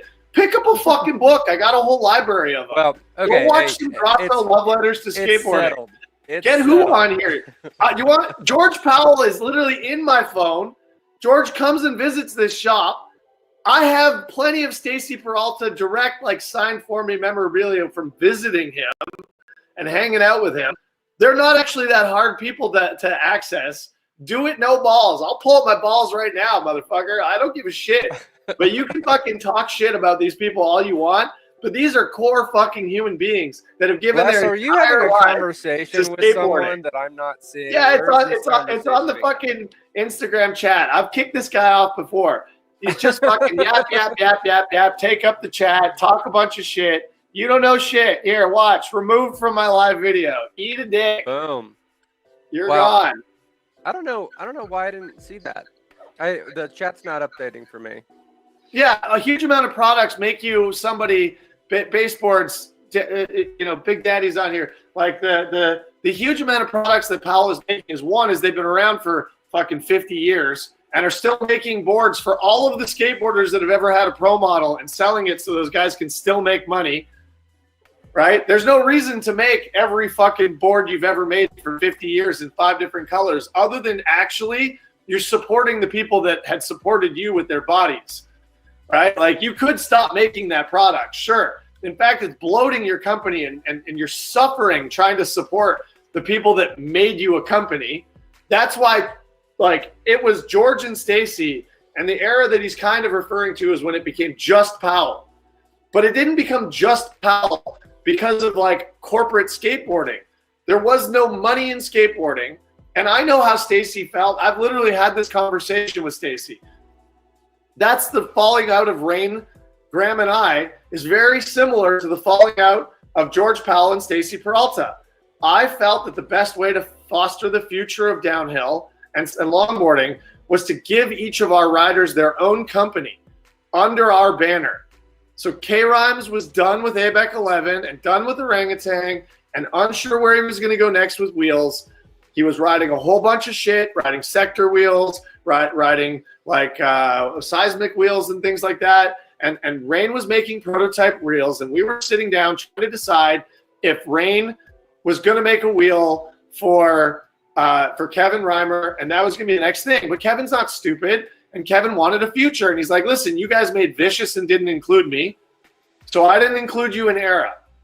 If we're going to move forward in some way, I need to be a part of this company. And the wheels need to be a part of my future is what he's done at Powell, being a brand manager and being a team rider and developing team and all of Powell downhill. And he's like, I'll do this, but I want to we got to come to this agreement. And quite frankly, Graham was not willing to give up any space there. And so Kevin didn't stay. And part of why Kevin didn't stay as well is like, I was trying to get Graham to flex, is that Kevin and I are also friends. And I was like, you know, he had an opportunity to go check out things at Powell and maybe develop these and have Powell like license Era and sell it and help him with manufacturing and distribution of Era and give him an opportunity to make hardcore. And Kevin was like, I've got a better opportunity here possibly. He's like, I know I'm going to get like paid right away from this Rayne opportunity and like keep my board and all these other things, but like it's Powell. Yeah, but he ended up with a job at Powell. Yeah, handshake, a hug, see you later. I'm sorry, this contract's gone. You're not welcome to have this deal anymore, Kevin. Like, I will never let you take this deal. It was a direct decision, you know, in an office. Like, I'm sorry, the deal's gone. You don't have to think about it anymore. I just tore it up. I was like, there's no way I can't offer you this. Go to Powell. Goodbye. Mm-hmm. If you don't get it, if it doesn't work out, we can just do this in a year. It's not like anybody's going to forget who Kevin Reimer is. It's not like, you know, we're not going to be able to come back after you tried to do a thing with Powell and be like, well, we're going to do it with Rayne, and people are going to be bummed. They're not. We had like graphics, or sorry, we had a name, we had graphics, we had product line items, we had some of it like prototyped and ready to go. Like, it was like, no, sorry, go, bye. So Kevin went to Powell. They did these. They started, you know, selling Era and things like that. And God bless him. Love Kevin. I'll lock the shop and burn it down right now if that's what he asked me to do. I will trust him with my life. And if he asks me, he's not going to ask you to do that, Les. No, of course he won't. He's an absolute staple, and you know. I think that's really all the point that I was trying to make before was just like, you know, gosh, if Powell ever stopped making downhill products because they couldn't justify it for whatever reason, I'm just like, just let Kevin be the company. You know, that's a profitable company, right? You know, I know they're selling. Yeah, there's a lot of product, there's a lot of moving pieces. There's a ton of SKUs, and the thing is people keep making new items because the new item sells best and hottest, and so it doesn't always have to be a new thing to be a new product, right? A new graphic, a new shape, a new whatever. New color, whatever. You know, how do you know? Sometimes you just got to put lipstick on a pig and put it out there, and so you know sometimes that's what they're doing, and I don't, you know, it's not to discredit them. They've never made anything that I've written or I've bought and sold that I think is a bad idea. It's just the longer they've been around and the more they make, the more line items, right? Like, sure. It just is what it is. Powell, I sell more Powell. We do it too. Phones. We've got it. Yeah. You know, we were making 4 pranayamas at one point, you know. Right? Of course. Yeah. Well, and of course, as soon as you've got a pranayama coming off the line, I got people asking for it. I'm like, I had this here the whole time. Why when you realize that it's going away, does there now 5 people being like, how do I buy this pranayama? It's like, you don't. You fucked up. Yeah. It's not that I wanted to have 4 SKUs, but I couldn't drop that Patanjali graphic because it's just like, you know, here we are. It was still selling. Yeah. Well, I mean, and that's the thing with Rayne. We could make the kill switch graphic, you know, the toast graphic into whenever the demon sea, like, but if is it selling at its like leading edge though? Or will a new graphic sell better? It's hard to know. Ultimately, new products do better than new graphics. And so little bits of innovation are something I think that gets missed out because I think that just doing a new graphic isn't getting anybody who's previously owned it necessarily on it. But doing some kind of innovation and shape change or construction change, even if it's a temporary thing because you come up with something new, right? Again, something I admire about Pantheon. You're okay to fail, right? And okay to fail quickly and pivot and those types of things. You know, and that's not a criticism in any way. You know, this hasn't been the most successful board through all of its iterations. It has hurt me how unsuccessful that board has been. I have a large affinity for this board, but the funny thing is you came out with this board, and I was like, fuck. It's just like the Subsonic, because Subsonic makes one like this. I'm forgetting its name, but it fucking sucked too. It just didn't really hit all the marks. It doesn't really sell. There's a niche customer that likes it, and that like that person is a little bit like off with the way they like to skate anyways, and they want their gear to be a little bit like wild. And again, no disrespect to any of that. Those are some of my favorite skaters, but like it's just I want one so bad, and I've ridden one a few different times, and like I'm probably going to take one of these this summer to set up a more slalom-y setup than I currently have going. Maybe I'll replace my my Skate Kings, like, or not my Skate Kings, my skater built like giant slalom deck for this for a bit. But I love this board for so many reasons. Like so much of the design, this bubble is just fucking great, right? Having to put that in there and be able to produce it is awesome. But the fact of the matter is this isn't really the most popular design, you know, or the most functional board. And maybe it just needs a new graphic, Les. What's that? I said maybe it just needs a new graphic. Yeah, maybe it needs a new graphic. Well, and of course, nobody was buying your like. I don't remember how the construction was specifically, but I'll just call it the chubby unicorn construction one. Oh, the seed, yeah, of the seed version. But I posted that photo today on our Instagram stories, and I immediately got messages. You got a new one? Can I buy a new one? How much? Like, are you fucking kidding me? Like, yeah, for real. Like, you know, there's a reason why we stopped making that, right? Yeah, it's like it's hilarious. But yeah, I mean, I just think that it's the way you're designing things, whether that was like I was saying about the stylus, or with like the Hokus and the Karmas and things, that like having this bubble, a proprietary core, like honestly, all this shit could be completely useless and not actually work. I mean, I know it does, and that's great. But the fact that you did it and didn't use a stock core and a stock mold is just the more important part. So much of what we've got in our scene is literally people just ordering out of a catalog. And so the thing about our brands is that over a certain amount of time, somebody else is just going to order your product from a catalog. You know, so I hear a lot of the like, again, we'll go back to like the China US or China Western culture mentality. And there's a lot of complaining from American brands or from American brands. They're like, well, there's an IP problem, an intellectual property problem. If we go manufacture in China instead of in America, they're going to steal our intellectual property. So first of all, that's like an MSG myth. They steal your intellectual property in America.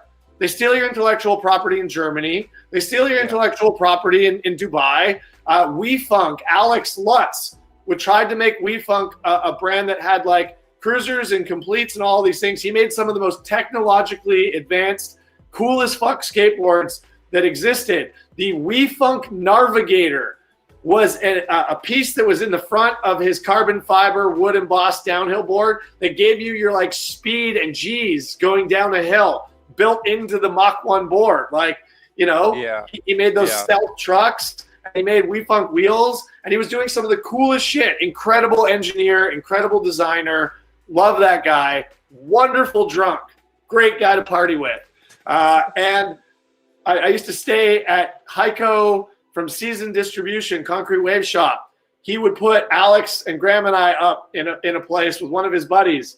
And so we would, of course, get wasted and go to the trade shows and hang out in Germany. And like, what a guy. Love him. But we got fucking copied by a guy here in North America who then stole all of his fucking shit, bought himself like a Rolex and a fucking car, and like stole all the money. And like Alex had to like fight overseas to try and take this guy to court. It ruined him financially. It ruined his fucking brand. All of his designs were then copied, despite having had the intellectual property patent protected in Germany. You can actually take your shape and get a design protection on your shape, right? So he did all of that shit right to try and protect his shit. And an American stole it for a while. I think that was actually American and Canadian, a Canadian passport as well. But yeah, it was a Western guy that stole it all. So I don't fucking care where you go. Eventually, all your shit is going to get stolen. Even fucking Mickey Mouse isn't copyright protected anymore, right? Like, there's a statute of limitations. You can only make money off of your like intellectual property for so long before what your job actually is to fucking create something new. Like, stop trying to like build a sham wow and exist on it for like 100 years. Somebody else is going to make the Mr. Scrubs, right? Like Like you're going to get beat out by just a different version of a towel. So why not make something cool, new, different? Why is it different or better? And thus far, yes, you've got a couple of graphic changes, but that's normal. The product is a staple. It's not that the pranayama should change it all, but it's changed a lot of times over the years, Jeff. You've had a lot of different construction iterations, where you put your wood veneers, right? Yeah. It's not just graphic changes. And I would argue what the next one coming is another change. Mm-hmm. Yeah. You don't have to give up any information. But I don't want to show it. I don't want to show no, you. No, don't. You don't even have to talk about it. I just know whatever the next one coming is, and it doesn't really matter which product item. I mean, how long did the supersonic last before it went from bamboo to the like new from construction maple to bamboo? Yeah. Right? Yeah. So now I'm trying to figure out how to get rid of the center maple ply, because it's just like the only failures that I ever see on that board, it always starts with the cross ply maple, whatever it is. I mean, I know you've seen the razor delamination of a cross ply maple from a million different skateboards over time. Here's the thing: skateboards shouldn't last forever. No, they shouldn't. But God, customers certainly want them to. Yeah, and you know what? The customer's not always right, and they can go fuck off. How long does their fucking snowboard last? And it costs twice as much. How much do their skis last? If you're a climber, how long do your ropes last? Right? Like, I'm just tired of listening to fucking longboard babies. Well, I don't mind making something better, but we're obviously it's like we have to charge for it. So if we're gonna make something that is going to last longer, I mean, they're just gonna complain about the price. Yeah, well, they may. They may. And so I'm working on deleting. Basically, we're just going to add fiberglass in the center and delete the center bamboo. But the problem that I'm dealing with right now is like trying to figure out the flexes, because I can only use bamboo so thick on that curvature, because the curvature is freaking wild. So if right now I don't know how to make a stiff flex without putting a cross ply maple. But to be fair, like, maybe the stiff flexes don't necessarily need it. Again, that's why we played with the machines of what millimeters of stack were the best, but also where should the thicker layer be in relation to the thinner layer, right? I mean, you played with that stuff as well. But even just the simple price change between like, triax and biax, like fiberglass, affects the cost of the board. So people wanted, and the flex pattern itself. People like it a certain way. They wanted it a certain price. Other people wanted a certain way, wanted a certain. And that, you're never going to satisfy everybody. Everybody wants something. I mean, I have multiple customers who are like, bring back the maple supersonic, and I'm like, do you have any idea like how like the failure rate on those was just it was too high. It was like, and I know some people are perfectly happy with their deck, and maybe they're perfectly happy with even having a deck that lasts, I don't know, 800 miles before it fails, but as a builder, failure is it's a pretty massive deterrent for me. The last thing I want something to I don't want a board to fail and someone to blame me for getting hurt. Yeah, so. And I would argue you kind of got to get over that to a certain extent. And decide when it's okay for it to fail, right? Versus that it fails. Yeah. Bikes fail, snowboards fail, skis fail, longboards need to fail, and they need to fail because sometimes that like failing actually prevents a greater problem later, right? I like to I do a lot of service for people's boards that have been used for a long time, right? And something's going to give on a setup. And somebody that expects their board to last like indefinitely often is the person that does the least amount of service. If the board doesn't fail, the bearing fails, the wheel fails, the truck fails, something's going to fail, right? And there just has to be a certain amount of acceptance that often gets neglected in skateboarding as a whole, that your setups need care and maintenance. You can't just leave your board in your trunk all the time. You can't put your board next to a heater in your mudroom in your house. You can't leave it in the garage where it never gets warm at all. You can't just go out riding in the wet and mud and not wipe off your board. I mean, you don't take your bike out to go mountain biking and then not spray it off. I know some of us do, but you also deal with those repairs and failures, right? My drop seat didn't work. I mean, I got rid of my mountain bike, but my drop seat stopped working because I ultimately stopped fucking cleaning my bike because I'm lazy. You know, so why we expect a longboard to last for the rest of our lives? Sure, you'll have an Evo for 20 years. That's just a fucking stack ply. It's nothing performance about it, right? Yeah. So the idea that you think you should have a supersonic for a decade is wrong. You shouldn't have a supersonic for more than 2 seasons. If you're using it, how many days of the season are you getting? How many miles are you putting on it? And we can look at that when we're looking at active snowboarders. These reports exist for consumer report, for warranty, for all kinds of stuff. If you're getting 30 days on the mountain in a season and you're changing your board every 2 years, you're only skating a snowboard for 60 days. Yeah, no, that's so true. Why do you think you should get to skate a skateboard 5 days a fucking week for 10 fucking years and have it last? It's just not supposed to. Well, and if you make it that way, something's got to give, right? And so, yeah, you can make an Evo last forever because it's an Evo and, you know, it's 13 plies of maple and it doesn't, you know, there's 0 flex and all that stuff. But, you know, but that's not a board that most people are going to want to, you know, take for, you know, 2,000 miles or, you know, or in a race or whatever, you know, I mean, it was the staple. The tech has changed, but I sold 3 Evos this week. They're still really popular. Like they really are. Yeah, I mean, you're right. I'm just saying, when the Evo was at its height, people were copying it.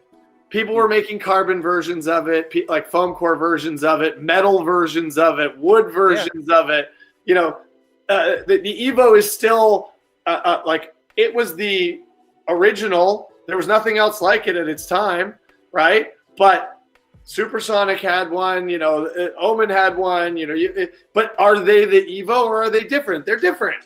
You know, what's different about them? Maybe it's only minutia. Maybe it's construction. Maybe it's you know, angle on the wheelbase.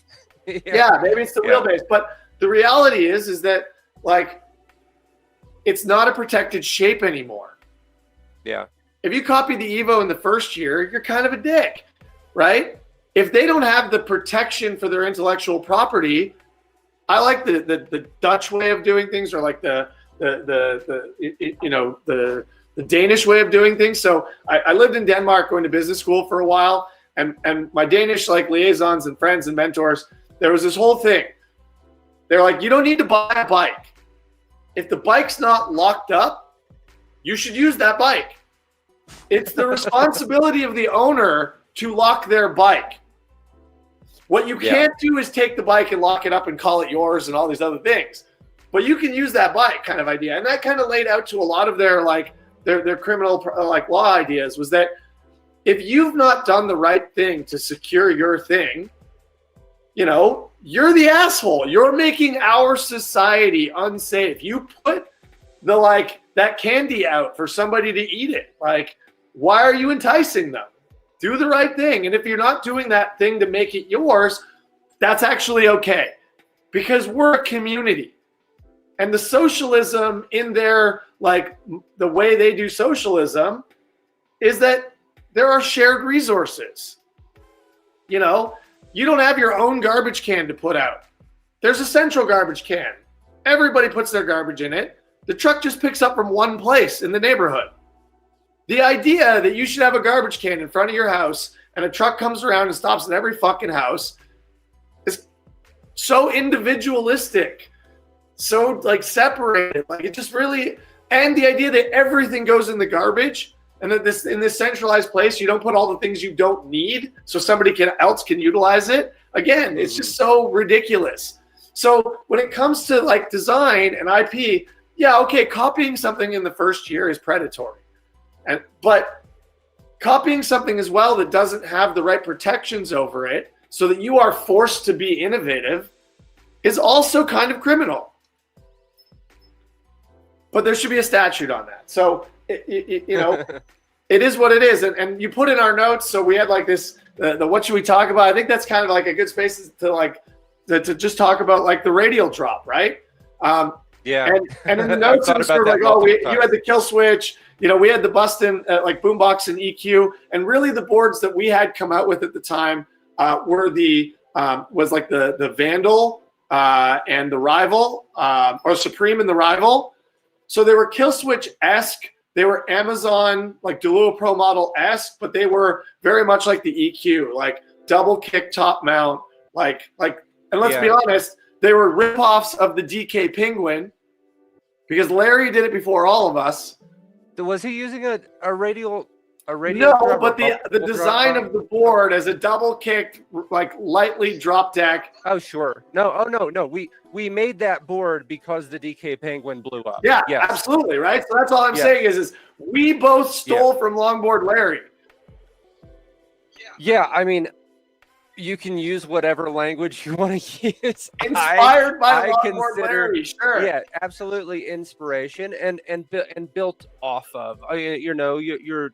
You have this design protectionism as being an American versus my socialist Canadian like crowdsourced design idea of humanity. Yeah, okay. We borrowed inspiration from Larry. We made something like it. Like, let's not pretend Ethan Koshard wasn't riding for Vicious, riding a DK Penguin, and like we ended up making a Supreme and Rival shortly thereafter. Yeah, we're moving on Instagram. We're not moving on the video chat. I still see me moving in the video on the video chat though. I'm still moving in the video chat. Yeah, you are. But you're frozen. It just says something with it thinks I'm not connected to the internet. Oh. All right. Well, so yeah, I mean, again, I'm not trying to say that like, sure, we didn't steal from Larry, but we definitely took inspiration from Larry. And so for Rayne, the radial was like kind of a Rayne like early success design item. Hey, nobody. Oh, now I'm frozen up here. Oh yeah, it is your internet, not mine, I think. Okay, so the kill switch had been around for quite a while at that point. Somebody just commented on Instagram, can we have the Pantheon guy tell a story? Hey, I talk a lot. Get used to it. I mean, I'll be happy to this story because I will say it's sounding a little ambiguous. Just diving into like the kill switch and then the yeah, sure. Rival Supreme. Okay, yes. Boston days, 2000, I don't know, 12, 13, maybe. I was designing boards for Boston. It's actually my first board that I had designed for Boston, and literally like making foam molds, with hot wire cutters down in the basement of Longboard Loft, and yeah, basically the DK Penguin, which pops on bringing that one up because that's totally where it came from. I didn't really think about that, but the DK Penguin nailed it in the market, and all of a sudden, we're sitting here thinking a double kick micro drop board is the future breadwinner for our companies, right? And so I thought I was sitting here coming up with some sort of super novel idea because I was using I saw the bubble drop that was used on the kill switch, and couple other company, maybe at least one other company, but as like, oh, if like first off, how do they do that, right? Then you figure out how they did that, how this bubble drop is like formed in wood, and then what's going to happen to the wood. And I'm like, oh well, if we're creating a new Z-axis level with the drop, with the board, the platform being in this area, and if we just like catch up the concave to where that levels off on the bubble, and then we just bring it up into a tail, holy shit, we've got a micro drop double kick board. Well, okay, long story short, we both show up at freaking Surf Expo in Orlando, Florida, and we both reveal our radial drop, double kick free ride boards, and they're fucking identical. I mean, they're not identical. No, they were very, very similar.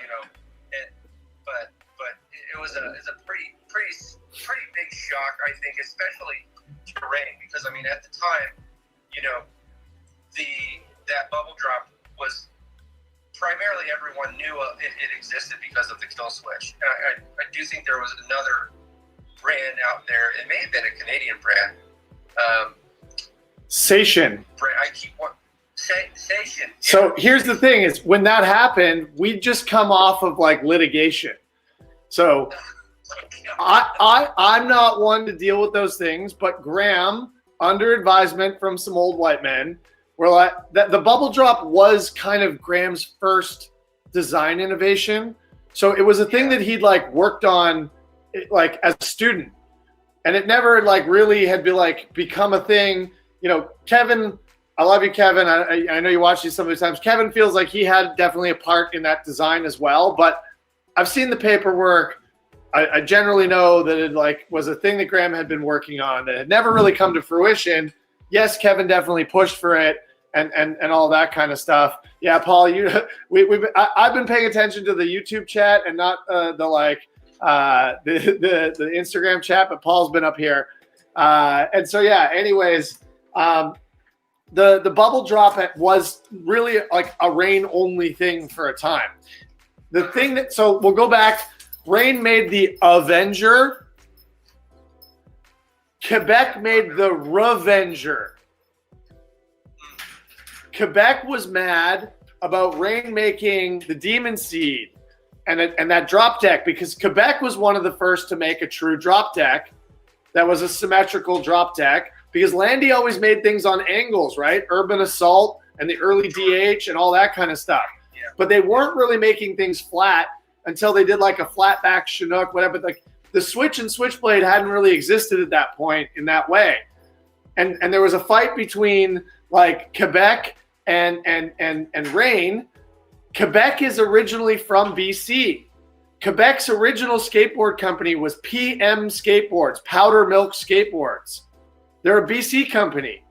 And there's a great documentary called Hicks on Sticks, where he fills up a van and a trailer and takes a skate park around Western Canada to do like music shows and skateboard demos. And like the van breaks down, they lose all their money, all this shit. Like you can watch the DVD. It's available online free. They posted it on Quebec's YouTube. So Quebec is like really more like 50 years old or whatever, 40 years old, because it was PM Skateboards. I should have brought it up. I have one downstairs in the basement on the wall. And so Quebec became Quebec later. And there's this fight between Graham and like Ian over design. And so Ian decides, fuck you. And if you look at the Revenger, there's a middle finger where the Rayne keyhole is in the cutout in the tail. So there was already beef. And so Graham's this like, you know, Albertan. Station was from Alberta. Graham went to University of Alberta, then came out west. Hold on, I'm talking. And then, yes, I'll contact you. So he came out west to Vancouver. Well, Land Yachts is here in Vancouver, right? Land Yachts is in North Van. Graham's in East Van. Land Yachts moves to East Van. Graham moves to North Van. Like, there's just like all this infighting and BS. Yeah. So essentially our timing was really bad. Yeah, and Paul just said, you know, Jim Z, Ian Commission, and Jody Wilcox invented all drop deck boards. Absolutely. I don't disagree. Paul knows the lore. So the thing is that, yeah, then Rayne's now starting to make the kill switch, right? And Graham has come up with his own unique bubble drop that nobody else has.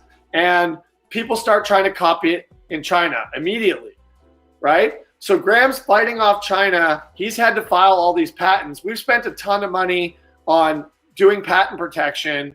We've done a ton of money because the Canadian government invests in our design, but which means we have to protect those things effectively. So the thing is like you and Paul were doing like Adrenalinas and all these other things, right? And then so we've got the Supreme and Rival, which is an extension of our understood proprietary tech. Yeah. Now you guys aren't China. It's a Western company. You're a core company. We're in the same scene together. And Paul's in this chat somewhere here. So not really a core company, but we're trying to be. See, I disagree. I see Bustin as one of the OGs. You guys were doing stuff and making wheels before Rayne. You were there before Original. You were like, or around the same time. But like Bustin has some really old roots, and I think that's often ignored and missed. I actually have despite some of those frictional things over the years, I don't have a lot of love for Ryan. I miss old Mike Dallas. New Mike Dallas feels frustrating. But like I see Bustin as one of the early companies. I mean, that's why Bustin got a tech deck. Bustin's an OG company. I put Bustin in the same category as Sector and Land Yachts, after Gravity, but before, some of the modern stuff. And so to have it come with Bustin, I had no real clear connection to you as a role of like a product guy at Bustin. I saw you more as like an athlete guy at Bustin. And you and Paul are out there skating together, and Paul had known all about all this stuff, and Paul had prototypes of this stuff. And the next thing we know, Bustin's got one. And it was, I'm always like, I was the messenger, right? Graham's the boss. It makes sense. Yeah. You're like, I totally see, you see well, and also I didn't even know that you guys had been fighting litigation with Station.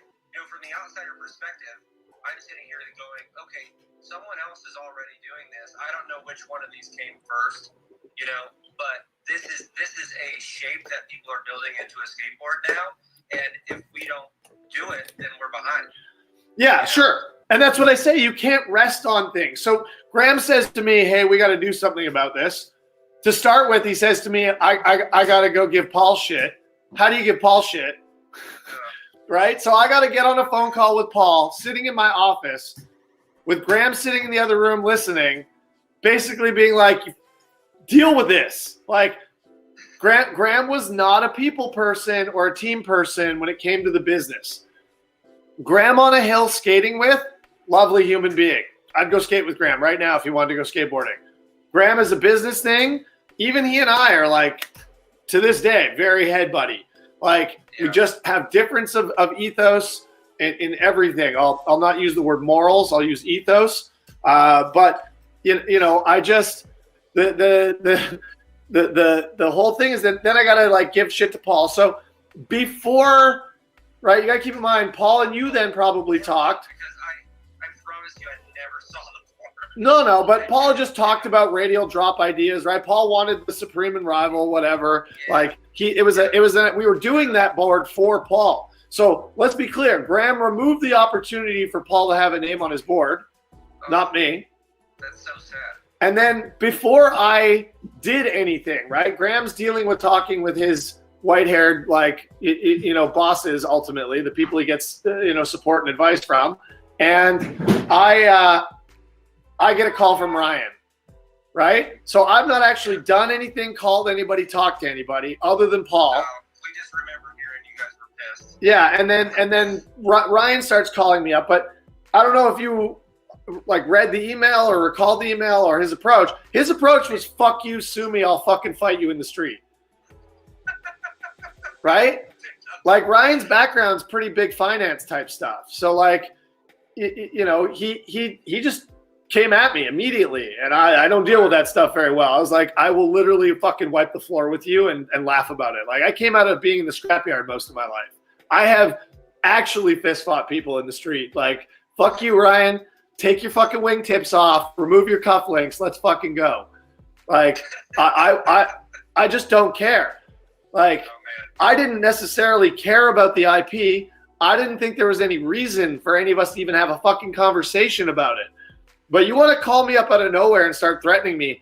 I worked for Rayne. I wasn't even an owner. Yeah. Like, I can't remember the details of what happened during that timeline.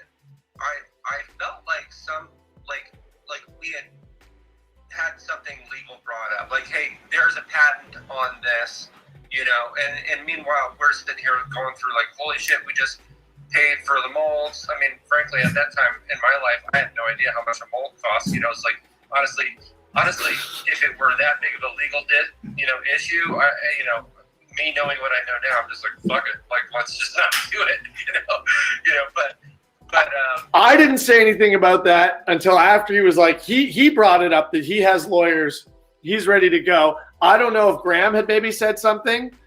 I don't know if Graham had maybe said something. I don't remember the details, so I don't want to, I don't know that it really matters. Yeah. What really mattered is just that this is kind of the nature of you and I meeting. Yeah. Yeah. Well, and so here's another fun one. Right at the very same time, Arbor was doing Arbor Downhill. Okay. James Kelly's going from Loaded to Arbor, but James rides an Avenger.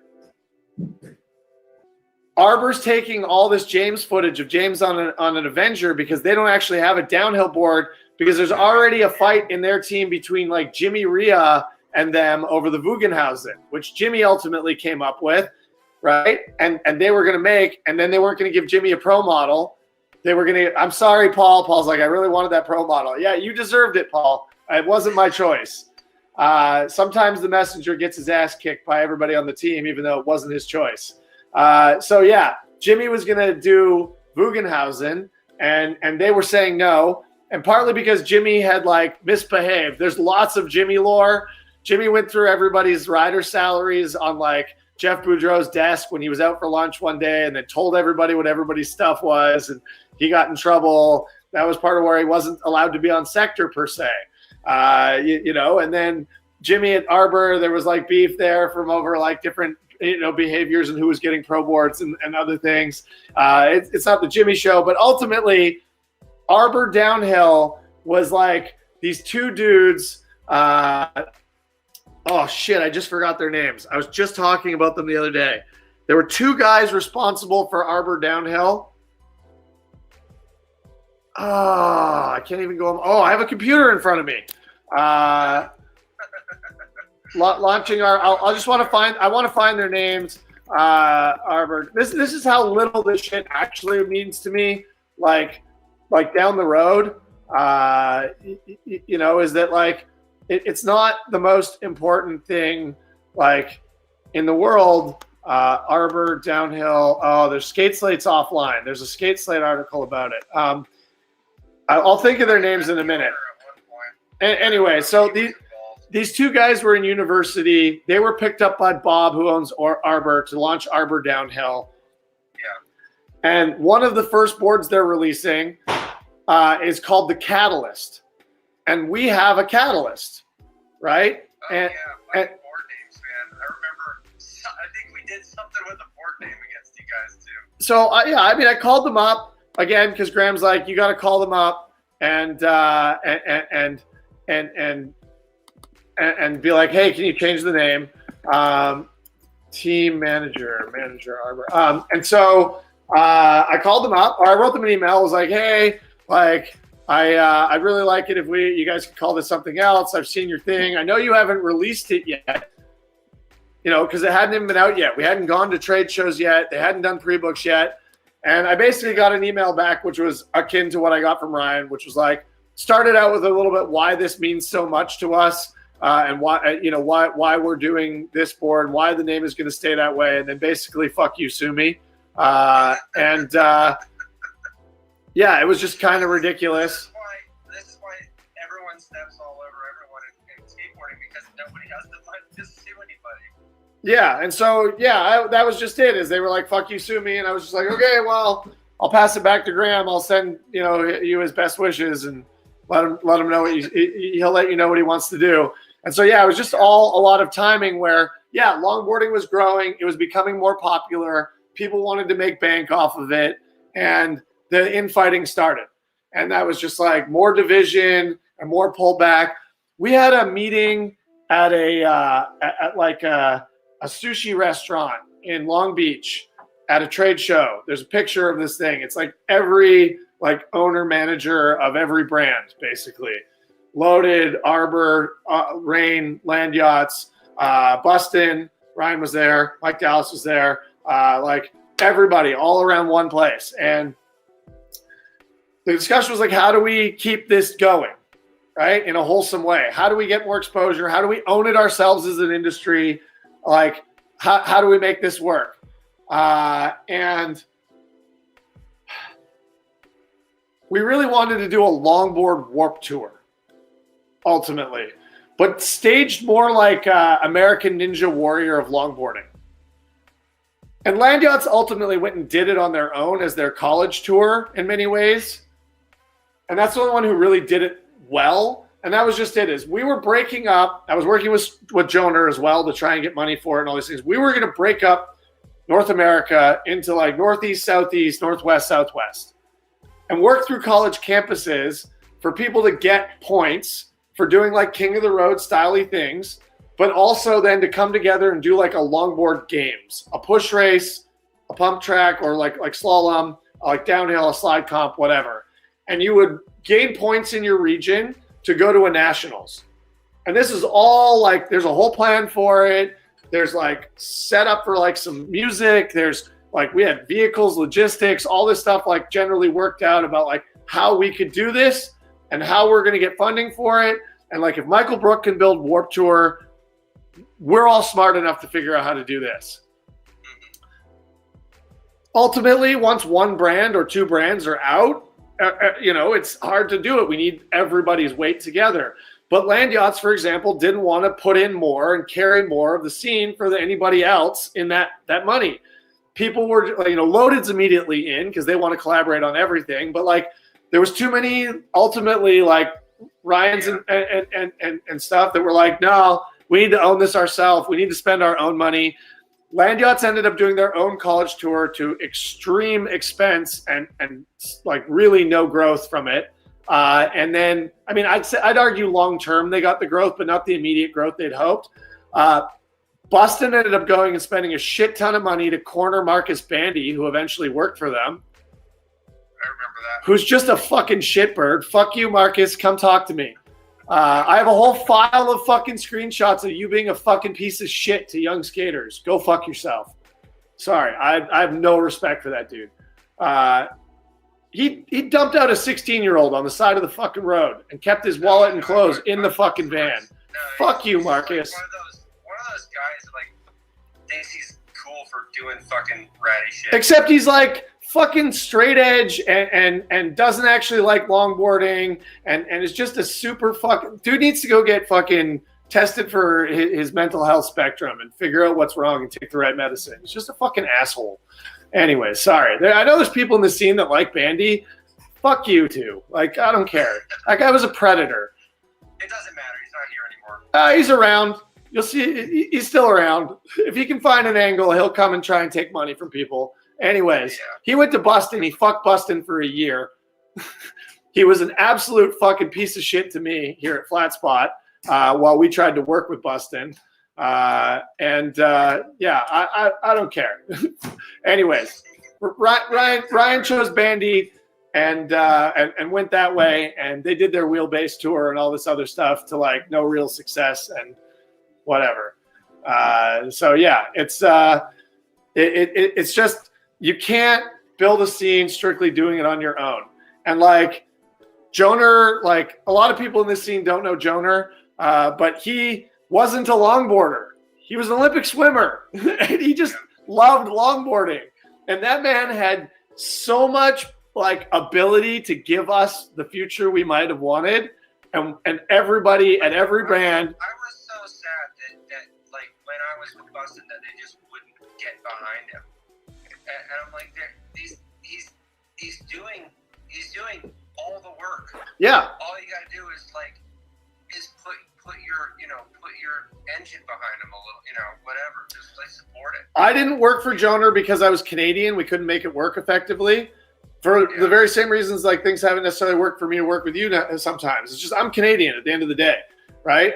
And work visas suck and all these other things, but I fucking love Joner, and he really gave so much to like downhill and distance and skate as a whole that we just really didn't appreciate. And again, as a guy getting people into skate, they bought the rights. Like and Joner bought the rights to Velo Solutions, the modular pump tracks and pump track design company from Europe, and they put pump tracks like all around America. What? As far as I know, he's had to do a little pivot, but he's still doing it. Yeah, no, and he was doing digital like race timing at pump tracks, so you could like, you know, go in and set up and race against other people's times that had been there, and a distance race. I really respect that guy. Because that track is like it's a specific shape and length and whatever. Yeah, there's a bunch of ways to do it, but he had like absolutely, he tried really hard to get downhill to listen to him and to work with him and to help show them how to get money. He again, I would call him tomorrow, get in touch with him. He always knows how to find money. That dude's an ace, like absolute legend. And so, yeah, I think that the only way, in many ways, the only way forward for downhill in North America in particular to be effective is to, yeah, look at the college market again and to grassroots this into a proper league. And I don't know enough about the North American downhill league that's like growing right now. I know quite a bit, but we need our own like American Ninja Warrior, and I bring that up because it's niche sport. We need our own thing where we aren't constantly trying to leverage each other out of it, where we all put into it, and much like, you know, they're trying to do with the World Downhill Skateboard, you know, series and those types of things, but you need to be able to live stream your stuff. You need to be able to represent your athletes effectively. You need an athletes union. So when the IGSA collapsed and the IDF started, it was supposed to be a rider-led organization. And my argument over much of that was that if it's not a rider union, like an NHLPA or an NFLPA or an NBAPA, that is rider-centric, it will never actually work or do anything for anybody. And so ultimately, yes, riders were elected to the board. And for those of us that know the story, like it's of course failed miserably after these years. And part of that is because everybody's always been looking to like give as much as they can while personal accolade, elevation, profit, their own ideas, those types of things. But it's always left out the actual riders. It's always left out the grassroots. And so most people don't realize events get insurance for the property and for the event organizers. No riders are actually insured. If you're hurt at an event, any event you go to, that's your problem. The event is insured from you holding them liable or for property damage. And that was part of my argument is we need group insurance for riders so they're protected. We need like profit sharing where riders, media, and content that come out of this organization goes back into the rider pool. We need payouts that aren't the top three. They need to pay out like World Series of Poker. The 25th person should get their money back kind of thing. And then we need outside sponsorship. And the only way to get that is to have viewing rights, have places where you can put commercials. Push culture got closest to doing it best. The old push culture news, like live streams, event coverage kind of thing, like that shit was amazing. Yeah, they were great. I mean, at this point in time, I don't know that, you know, that anyone could do, you know, could put that kind of funds behind a well, sure. like that. You know, I know, they were male models. That what? The push culture dudes are male models. Oh, yeah. They are twin, gorgeous New York male models. They did Chanel ads. They walked runways. They could do push culture with their disposable income. Yeah. Absolutely. All that push culture apparel was all specifically done cut and sew from their fashion connections. Yeah. Like they put a ton of money into downhill. They funded like all that shit at their own loss for years. Yeah. And so. Well, I mean, I'll say it goes to show, you know, skateboarding is a tough business to make a buck in because it's not like it was they didn't do a good job. You know, no. I mean, like Travis is off making kombucha now, and he is freaking doing an incredible job. I mean, he's got a gigantic factory, and I mean, it looks like they look like the Coors factory. Yeah, they're incredible. Yeah, they're absolutely talented, wonderful, like phenomenally like community oriented people. Not for lack of trying. They definitely put everything that they had into that. Well, and they got screwed constantly, right? Everybody that could try and take a buck out of there and like get something out of it did. The other is we just don't need to sponsor as many people as we do. Yeah. There's not that many people that are like that actually should be getting sponsorship in the scene that we have. I just think there's way too much out there. I got a brand that reached out to me the other day of like wanting to sponsor somebody, and I'm just like, you can barely pay your bills. Yeah. You're struggling to produce product. You shouldn't be sponsoring people. I'm struggling with this right now.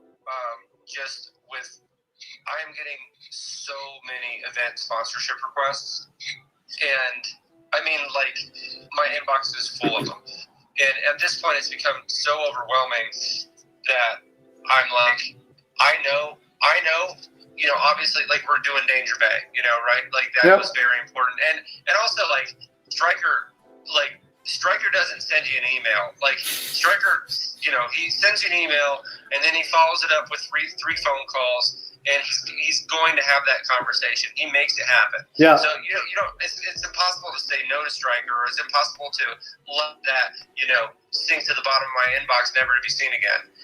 So a lot of Stryker's success has to do with who he is and how he works. But yeah, I mean, we shouldn't have so many sponsored riders, and I don't know, man. It's just like, as much as I want to sponsor these events, because I know how much it matters for grassroots, organizations to be, grassroots to be, supporting each other, and for us to, try to help them support, what they're trying to build. I mean, I disagree, but I don't know how to keep up. So I'll avoid the Danger Bay conversation for just a second, not because I don't want to have it or there's something negative to have about it in some way, just as grassroots and things as a whole. So first of all, we don't have a Nike in our industry. Paul says you should come to Danger Bay. I agree. We don't have a Nike in our industry technically. When we had Sector was funding a lot of this shit. Sector was funding the magazines. Sector was funding the events. They used their money for good. Yeah. Land Yachts for a time also spent quite a bit of money. But we don't have the like Penny should be sponsoring our longboard events. The problem is that we're very prejudiced to who we want to sponsor our event. Well, I want Land Yachts to sponsor. Well, fuck you. Land Yachts isn't going to sponsor it. Go get a corporation that's a big fucking conglomerate. You got to go get Penny, the largest skateboard producer in the world. Sure. Right? Santa Cruz or whatever. Santa Cruz, because they have longboards, but you got to know how to ask for it. Sure. But even at that, Core Skate is not what funds that stuff. You got to go to your local fashion store, small businesses. Bryson's not actually funding Danger Bay off of Pantheon style companies. He's funding it off the grocery store, the marina, the welder, the construction company, the destination resort down the block. Like, the whole community wants this race to come. So one, is your race really an event worthy of sponsorship? Or is it an outlaw and some of your buddies are getting together to skate? Right? I think we don't ask that question well enough, often enough. Somebody recently came to me. It was like, hey, we're doing this thing. We're going to this hill. We're going to skate these things. And I was like, you all know each other. You're driving in 3 cars to this event. You're camping in the same spot I've camped with you at. This is not an event. It's a weekend getaway. Enjoy. Go fuck yourself. Right? Like, stop trying to get money for going away for the weekend. Yeah, have a great time. Thanks for the invite. You asked me for gear and you didn't invite me. Right? So, wrong places, wrong people. Kombucha. Every fucking city has 3 kombucha manufacturers. You go to them. They will likely also only give you product, but you know what? Some of them will give you some money. How will they give you money? When you tangibly tell them how you will give them a return on investment. So most of the people trying to do sponsorship of our events and of themselves as riders don't actually know a fucking thing about what sponsorship means. Sponsorship is an allocation of rights potential. If you're not dictating what that actually means in that agreement, it's a wasted agreement to an extent. What needs to happen once you have a sponsorship agreement, that opportunity for those rights, is activation.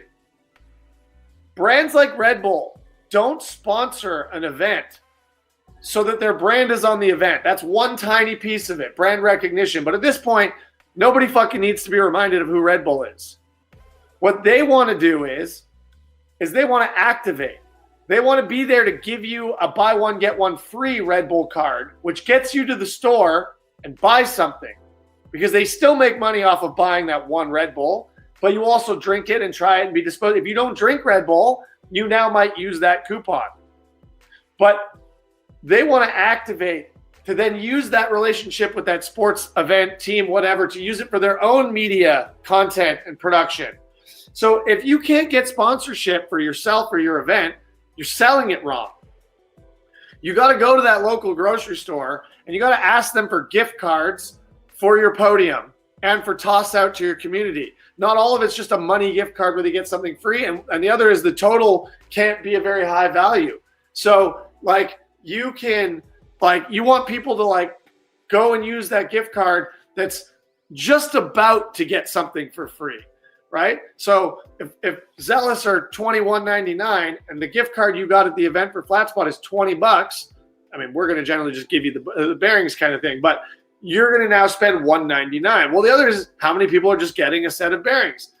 They got other things to get. So now it's $20 off the package of goods they were going to get. But they saw my brand, they got something free, and they were able to support the fact that we supported the event that they were at by creating that relationship and connection. So you know, Sector wants to sponsor an event so that their name's on the logo, the event, or on the poster. The event happens, but then they send their riders to the event, so their team is there. I mean, that's like the kind of the difference between you know a large well-run event, you know, but also like I mean Sector's you know, Sector was a huge company and they had a lot of resources, you know. I mean it's not like you know of the 10 emails that are in my inbox right now asking for, you know, support for an event, you know. Rayne did not support a lot of events. We supported a lot of riders. And in fact, my answer to many of those events was, we're already supporting the riders that will be at your event. How do you think you're getting all these entries? Right? Which wasn't everybody's favorite answer. I can tell you the Maryhill Festival of Speed was quite frustrated with me a few times because I'm like, too fucking bad. I've got 45 people on my roster going. They've got varying levels of support to get there.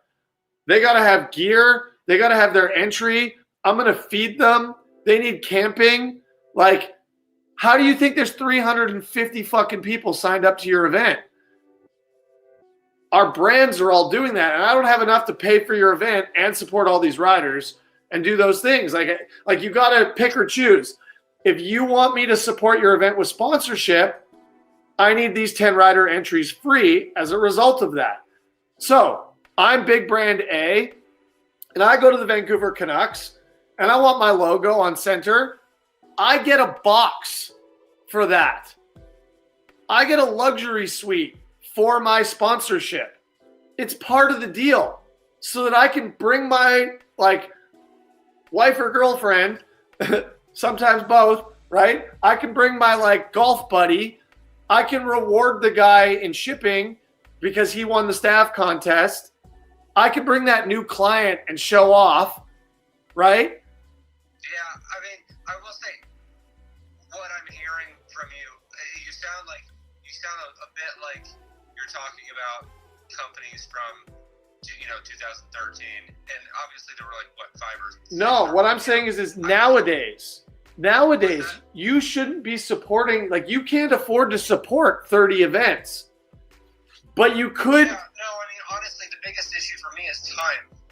It's I feel like, my I'm trying to do too much as a single person, but I'm, but also like brands. I mean, I am amazed when I see another brand who has 10 people on staff or even 5 people on staff. I'm like, the amount of money that we would have to make more than what we make right now in order for me to provide for 5 different people is, it's an intimidating number.